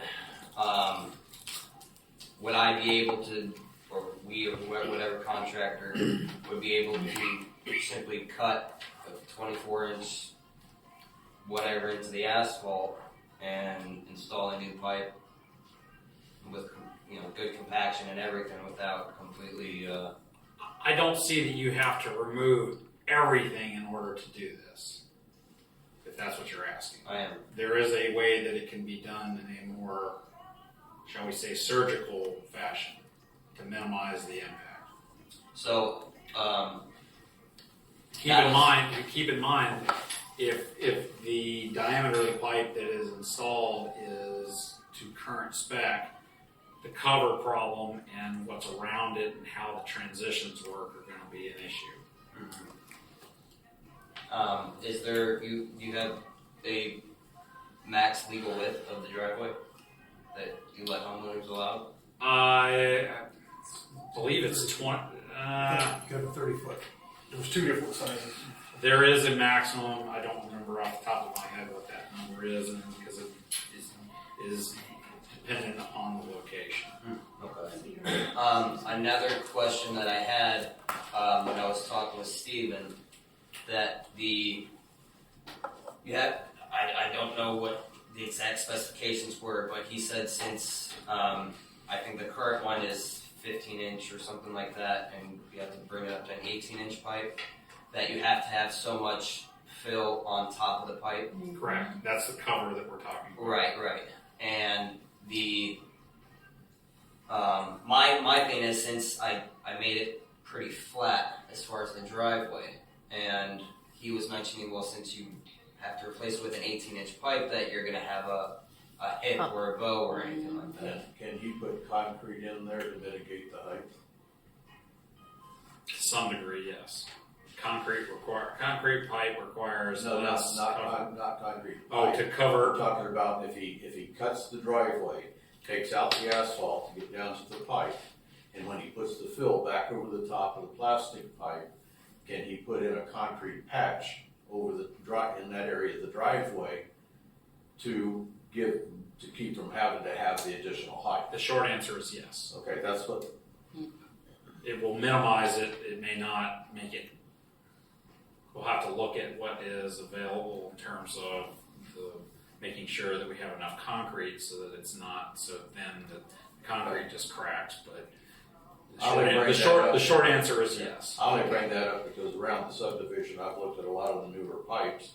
When they put in concrete driveways, they had very little over the top. Because we provided that the concrete thickness can be of a certain amount, we have deemed that is a trade-off with the amount of cover. I think he's trying to keep from having a mountain going in his driveway. I don't blame him. Your own speed. Speed bump. I do not blame that concern at all. Okay. Do you have specs and a recommendation you can give them? As like There are fix specs versus ripping it out. And S&C is. This is a little bit of an unusual circumstance just because of the way that we're doing it. The spec was originally predicated on or anticipated a complete driveway installation, Right. but we can come up with something that. Because is this a might little- be advantageous for those of us who have smaller pipes that eventually are going to break, and we don't want huge lumps in our driveway because the driveway's already been at a certain height and specification. The other way to. Like this is going to happen. The other way to mitigate Yeah. the change, what I call the transition over the pipe in terms of the grading and maintaining cover and things of that nature is to take a wider swath of it and replace it. Because you can minimize the slopes coming and going over the pipe. Absent that, there are ways that we can change the material type, do other things to, from an engineering perspective, make something that will, trying to find the right word, aesthetic is not it, but from a Functional. functional standpoint in terms of the ride, if you will. There are things that we can. Because the 3 driveways that were replaced, were they complete rip out and Yes. reinstallation from like a certain distance Yes. and height and all that? They were So- cut from basically the edge of the travel lane, where the pavement runs on the road, Mm-hmm. all the way back to a certain point past the pipe, so that the repair was comprehensive and seamless. It did not go past the easement line. Got it. Okay, well, I mean, so, if maybe I can get someone's contact info to. Steve is Oh, the okay, so Steve, individual. okay. I will follow up with him and let him know that we will find a Solution. manageable solution to the. Well, I did look into the Eclipse concrete pipes, and, I don't know if you guys allow those or not, but Elliptical pipes can be installed. they're crazy expensive. I was going to say they're a Crazy. lot more expensive. Yeah. Coming up with a concrete surface over a HDPE material would probably be the more economical choice, knowing though that what you currently have may not be 100% achievable. There may have to be some transition differences that we have to create in order to make this sound. Yeah, I mean, as long as it's not, foot tall or something like that, and it's brand new asphalt, so it's, I understand. It's just it's one thing if it happened over, course a couple years or something like that, but, I just paid a lot of money. What may ultimately be necessary in order to facilitate this is to actually pour kind of a casing, half casing around the pipe in concrete. Mhm. After the install. Well, it would become part of the surface. Yeah. Like I said, there are ways we can do it. Sitting here off the top of my head, it's hard to tell you exactly what it needs to be because we would need to look at what is there and how to functionally make it so that it works and will hold up. Okay, alright, The well, point, and just as a reminder, the policy that the board is considering will require you to maintain it if it fails again. So clearly, we want to spend your money wisely on how this is put together so that it does hold up. right. Well, I guess that your suggestion as far as you can encase the pipe with concrete though, the top case? We can come up with a way to make this work where you have more or less poured the concrete directly over the top of the pipe as opposed to a driveway, which would just be a slab Right. that is on the ground above the pipe.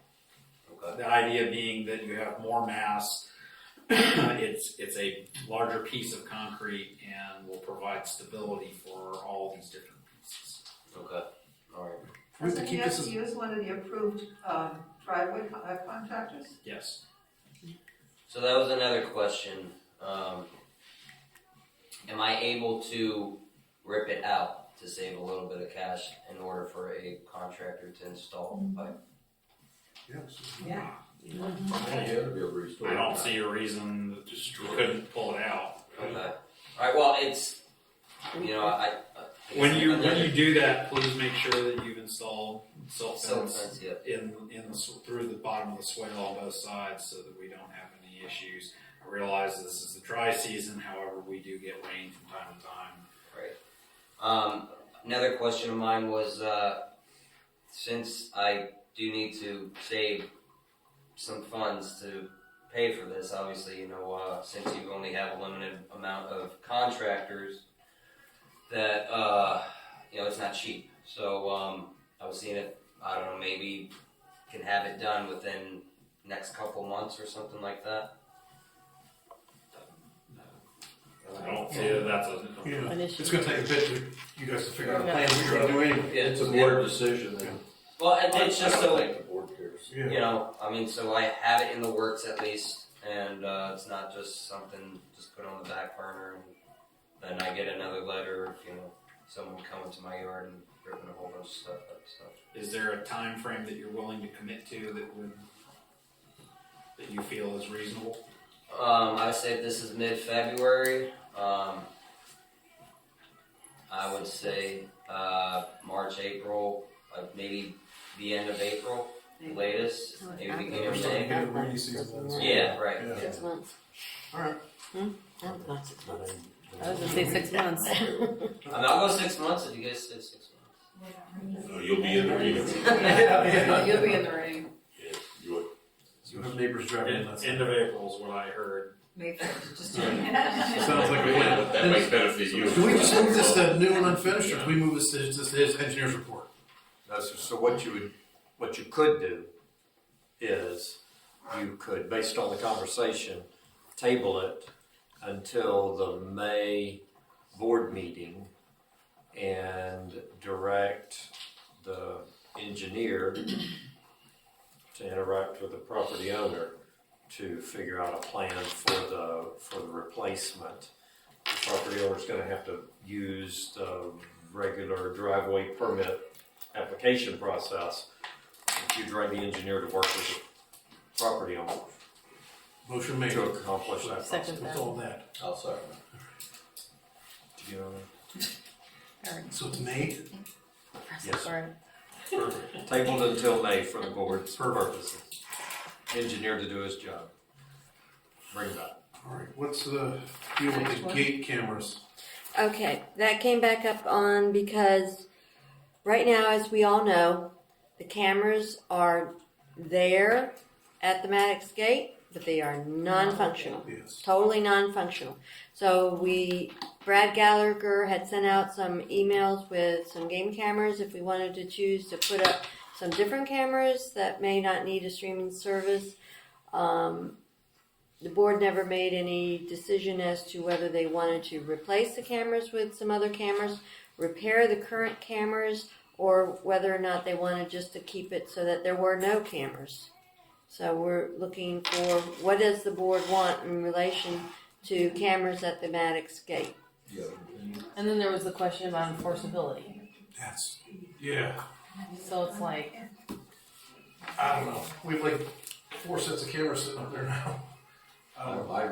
I'm let them go for right now. Leave the old ones up for the look and leave them non-functional. If we could find a reputable contractor, it would be one thing, but it seems like we've been through so many contractors with these things. It's Well, just, Brad brought up that idea, if you have Trail those, cameras. those trail cameras, they can be, you can have them directed right to somebody's phone.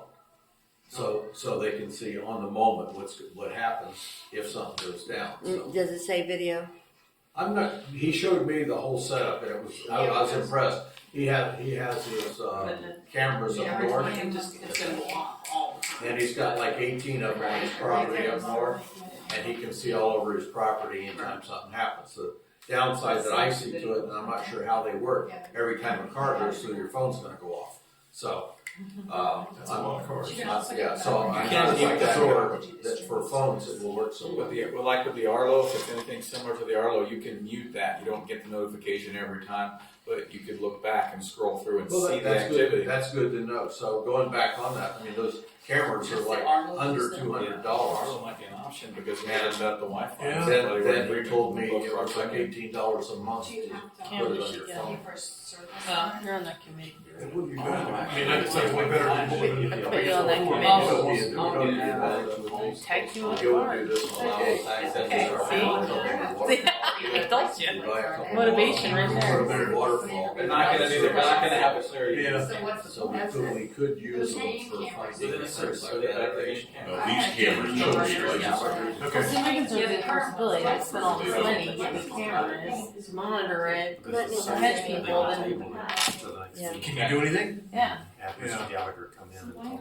Yeah, why don't we do that? Let's table, we'll do that if we Yeah. can, if we get Mr. Gallagher in next meeting. That sounds like a plan.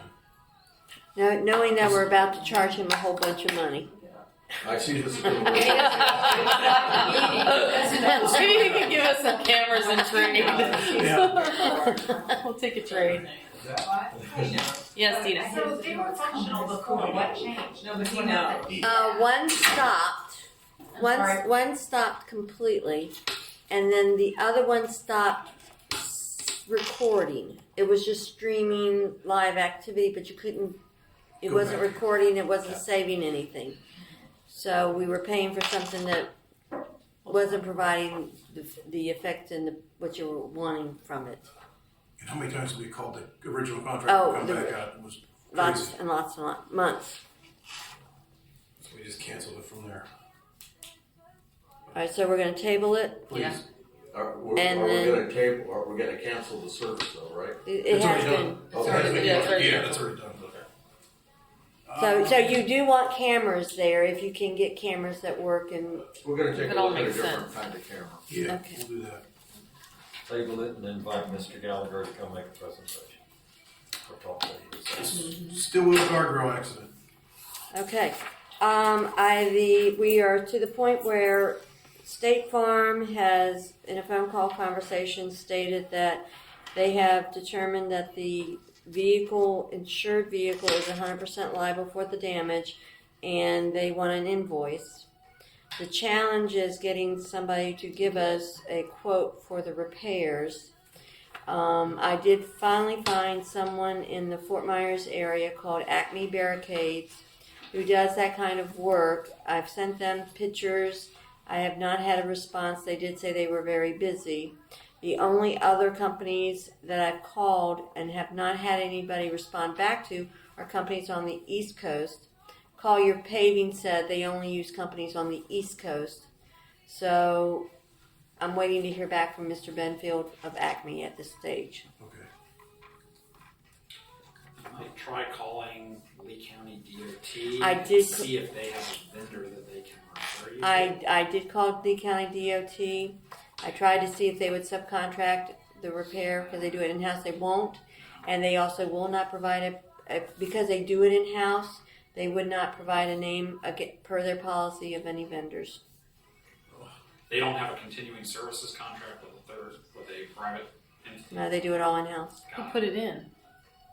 Who put this guardrail in? Yeah. It was put in during the CIP project. The contractor is no longer around. That was my first call to Stephen to ask that Gotcha. question. So that's where we stand with it. So we do know it's going to be a covered repair. It's just now a matter of getting pricing. And I'm not sure we'll get multiple pricing. Well, we don't really care. It's an insurance-paid program, Yeah. so as long as we're not paying for it, we don't care what they pay.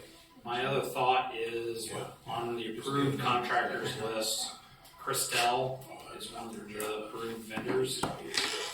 This is not something that they specifically do. They're a general contractor, but they may be able to procure somebody to help us with this. Okay, do you have a number you can give me? They're one of our vendors. Okay. If you don't have contact information, I would be happy to. Okay. Christel, Christel. Sounds expensive. what company?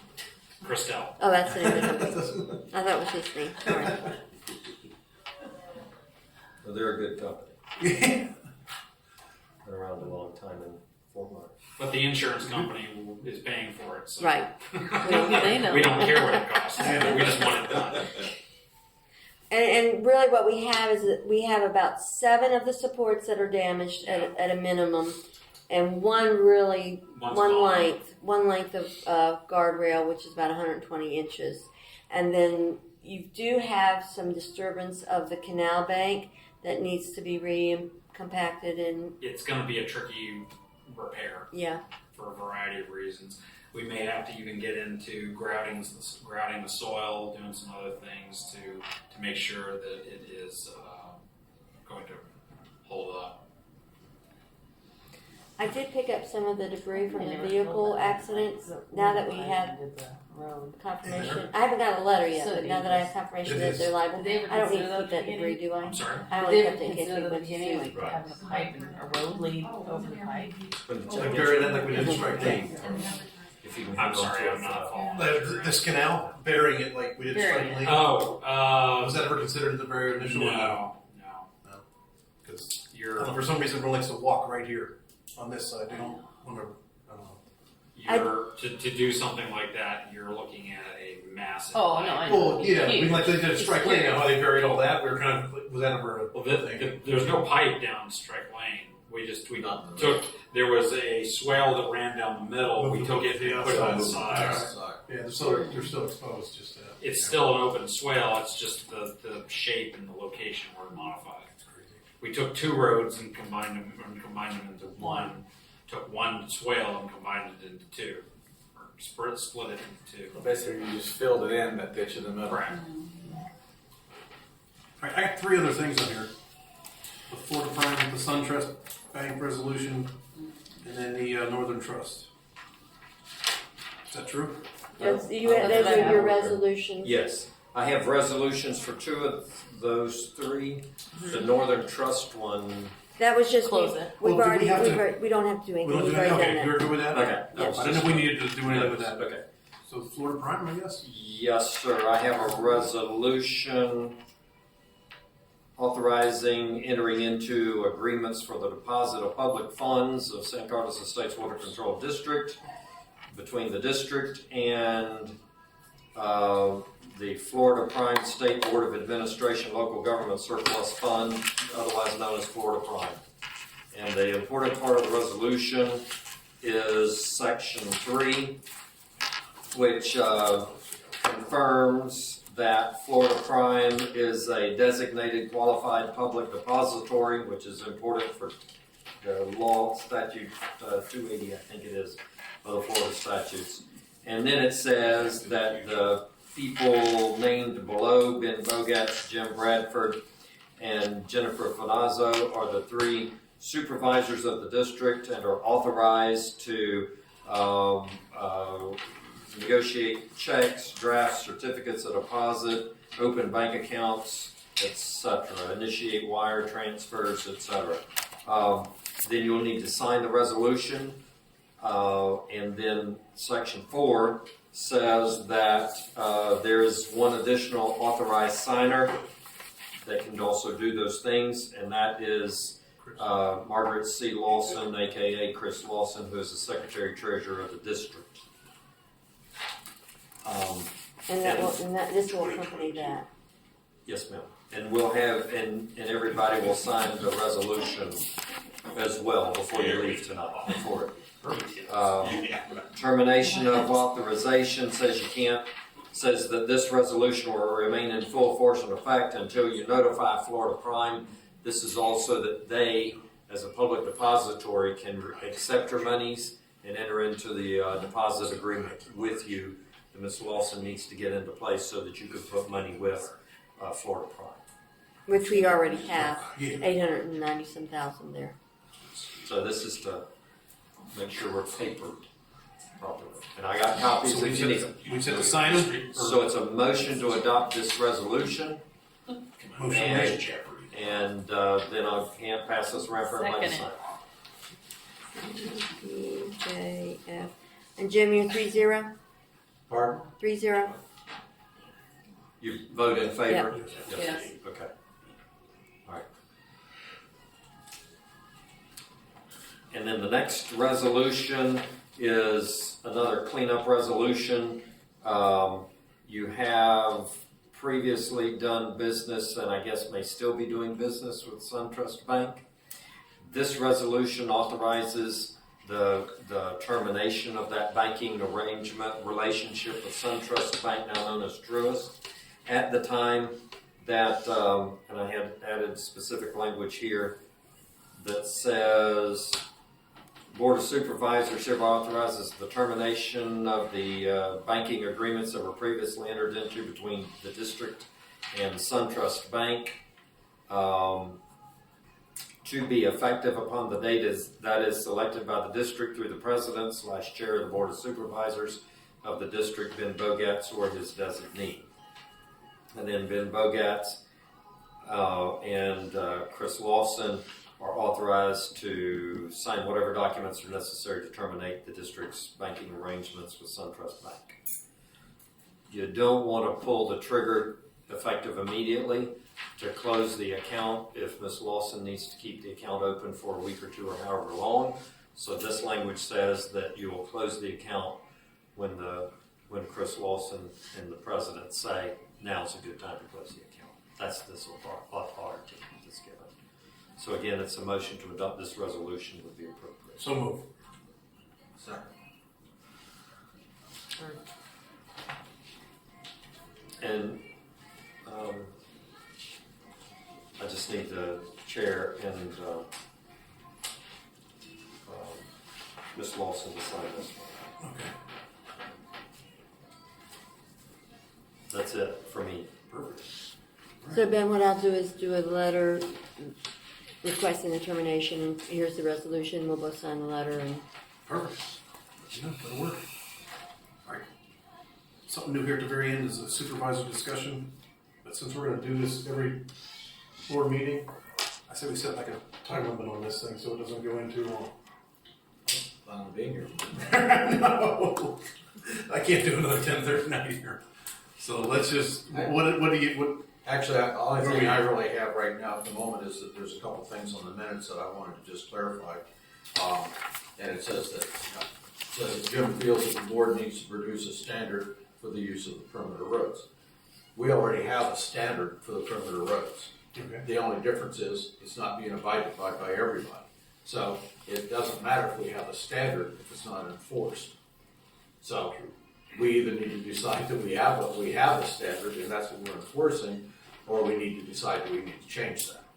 Okay. Okay, so that. where are you on the misuse of perimeter roads? Pardon? What section? Page 3? Bottom of page 3? I'm on page 3 at the bottom paragraph. Yep, okay. Okay. That's.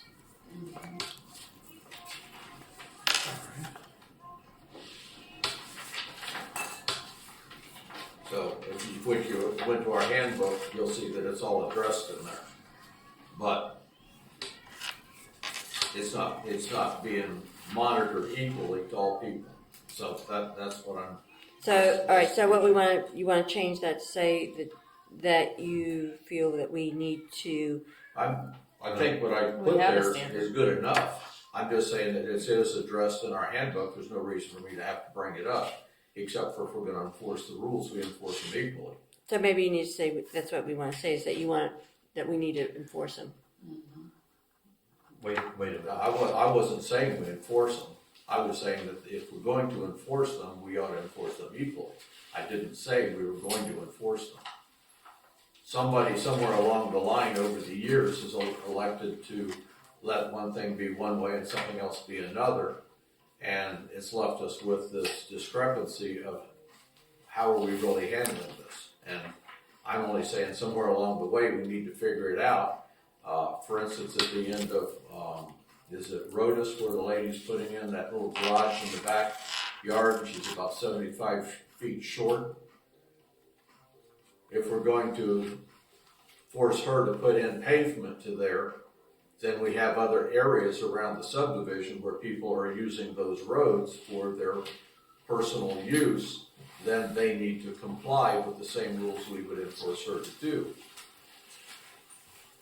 That's what I'm saying. If that's the rule we're going to enforce, then we need to do it equally. And even if we came into where the Tuck Road area is, it's been determined from my understanding that Tuck does not come straight through. It's got a dog leg over, but yet that section between Strike Lane and the fence is a driveway. It's being used and not paved, and it has no apron even coming off of Strike Lane. We have erosion going on there. There's holes beginning to get in that area, and yet nobody says that needs to be paved, filled in, fixed, or whatever. And from the description that we've had recently from the attorney, there's a dog leg, so that's why the road didn't come straight on out. We had an offer one time in the earlier years to buy that section, I guess, but it didn't happen. So when David is using that driveway to his gate, he's driving right off Strike Lane onto the dirt. So maybe we should put that on to next month's meeting as an item to discuss and come up with a policy? Well, Or come up with a I think the decision? policy's in place. Do we have to decide whether we're gonna modify that or follow it? Is all we have to do. But, we've got some of these things that have been going on for years, and other people have been forced to pave their driveways, to do this, to do that, and we drive right by this one every day and nobody says anything about it. Then this lady down at the end who now put that garage out back, and she's gonna need to either modify it or whatever. We've got other areas around the subdivision where people are doing the same thing. And either they need to pave the roads accordingly, or we need to figure out an alternative way that we're gonna do this. So, I always thought the roads had to be paved just to the main house. And everything after that, the main driveway. Then they weren't supposed to drive on it. Yeah. Well, they're driving on it. Oh, yeah, I'm one of them, well, as long as they weren't being driven on, they didn't need to be done, but according to our standard, if they're being used, then they have to be paved. I've been the one who said I don't believe they should have to be paved as long as the runoff doesn't go into the canal. So whether they use gravel or whatever they use, it should be okay as long as the runoff doesn't go into the ditches. If it goes in the ditches, then of course you have the silt and everything So is that else. something we have to adopt or something, or what? Well, I don't know yet. So I don't think we have anything tonight to adopt. I think this is why we need some general discussion at the end of our meetings to openly be able to just talk about this stuff and figure out how we want to handle it before we even start talking about moving forward with something. And that's why I asked for this discussion time. And I do think if you're putting in a house, it should be paved. Like to extend but Rocky or to extend one of those roads. I do not disagree with you whatsoever when it comes to those kind of things. Absolutely 100% extend the road, put in the fire hydrants, put in the drainage, do everything you're supposed to do to be able to use those lots. But when we get to the perimeter roads, that's been the thing for discussion for years. If you're going to use it, when I got on the board, it was absolutely, we were dealing with Brad. Yeah. And it was absolutely, no, you cannot do this, period. And we managed to figure a way around to allow Brad to do it. I believe he's going to pave it, but we're not making him bring it up to the standard of a highway, because the intent's not to be using it as a highway. Yeah. So, things like that should be acceptable. We're gonna be bending the rules a little bit, so we have to make sure we're gonna put a resolution or something into being compliant with that. But I don't think we should just openly overlook this stuff and make some people do it and not. David Nagy brought that very same thing up when he was asked to open a gate. He said, "Look, I'll do this. Open up all the rest of them." Yeah. And so, in compliance with what the board's asking him to do, from my understanding, he's willing to do that, only if the rest get done. And that seems fair if you're asking one person to do that. So, I don't know how we're going to address that down the road, but I'm glad he's not here tonight. But nonetheless, that's what my question was. That if we're going to do this, we've got to treat everybody fairly across the board. So the real question is, how do you want the perimeter roads to be used? And what are you gonna allow or not allow? Well, that's correct, and I'm hoping that maybe over the course of the month, we get some input from the people who live out here and what they would like, and the board can think about it and figure out how we're gonna handle this in the best interest of the community. I'm hoping, and I hope it works out to the beneficial of the landowners also. Didn't we discuss that last month? Pardon? Didn't we discuss that last month? It's been discussed off and on, yes ma'am. But that's why it was in the minutes from last month and why I brought it back up today.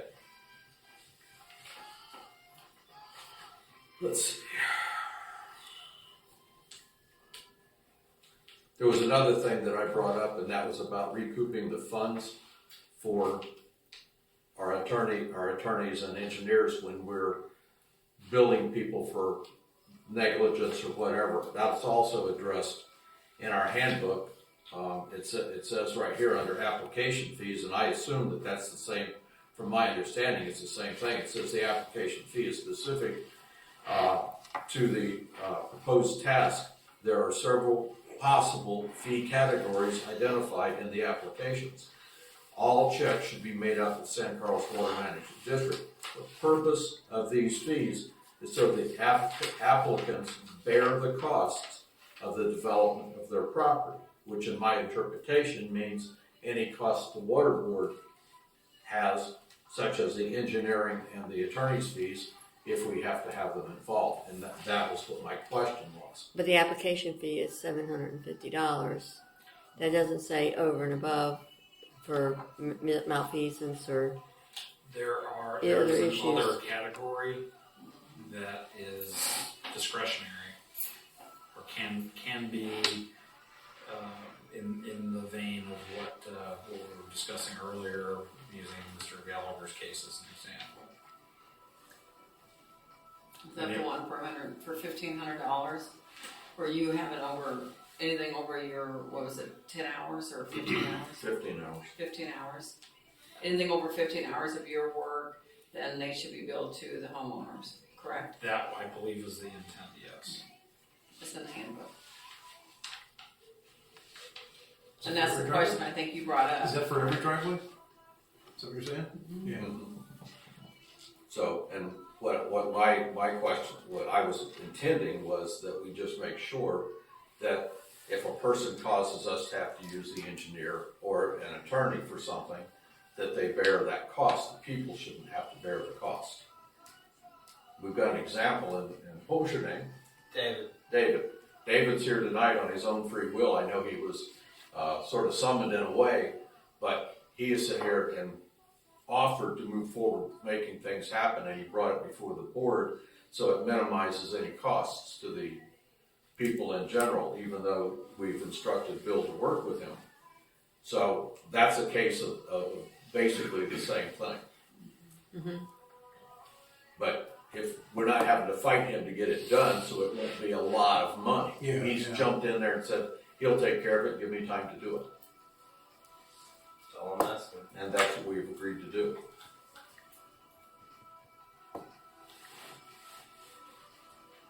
Makes sense. Okay, Mm-hmm. that's what I have as far as that goes, and yes, sir.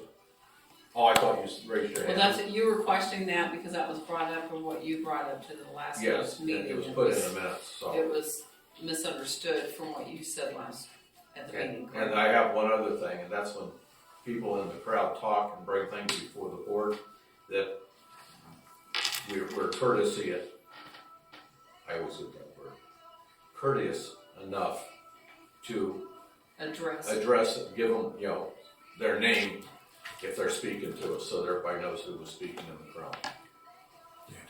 They Yeah, always we give try us to their use name. that. Yes. They usually always give us their name, and in this case, the one that gave us her name and address, and her name wasn't mentioned, so. Which one is that? It was Ben's wife. Oh, I did use her name. I somehow didn't see that, I apologize.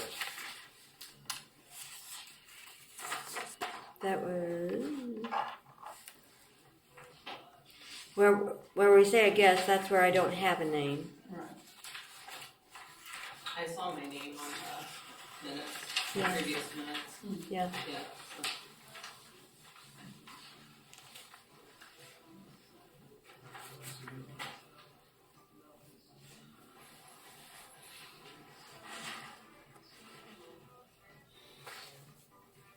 So do we need to possibly look at making changes to the handbook to address Mr. Bradford's? Yes, ma'am. So, Mr. Chairman, if I may, Please.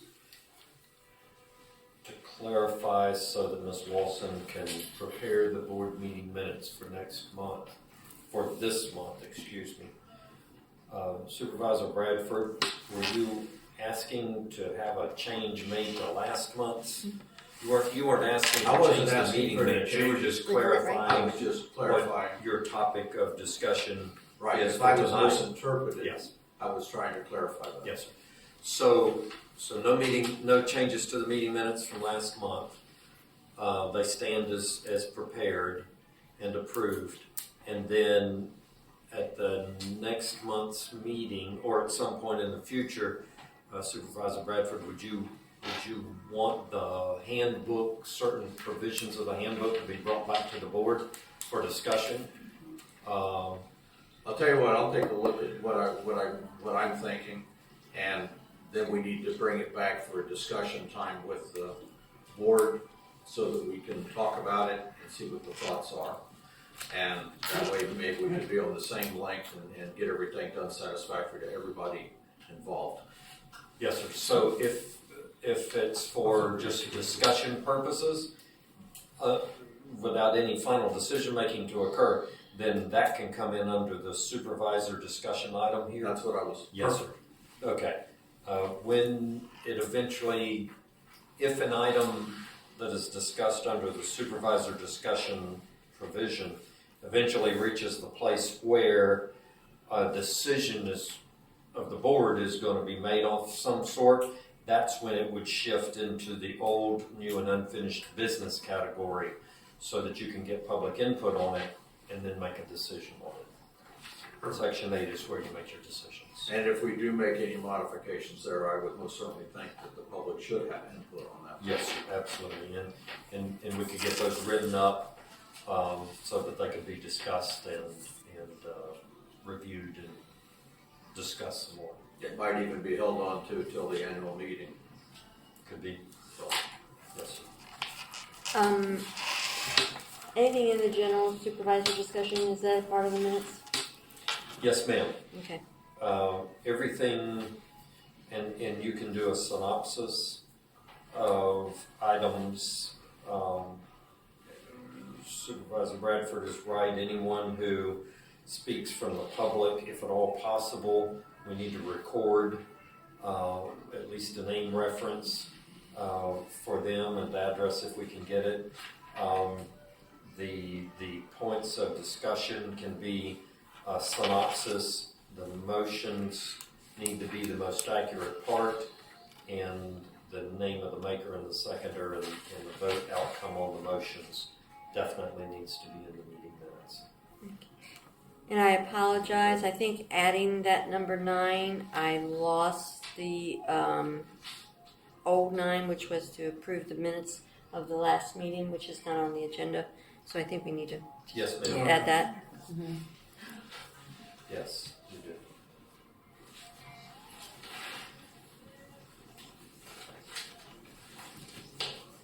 So do we have a motion to approve the December 2020, January 22 bank statements and payments?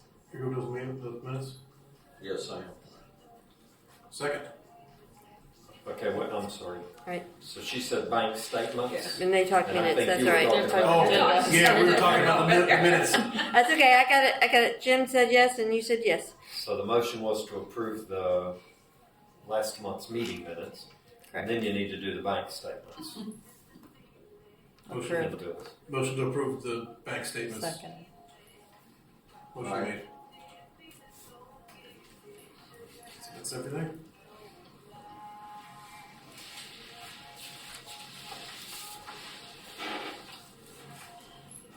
You got both, Chris? Yep. Okay. Motion to adjourn. Second. Aye. Oh, we got five. I don't disappear before you sign resolutions here. Yes. Thank everybody for coming. Yeah.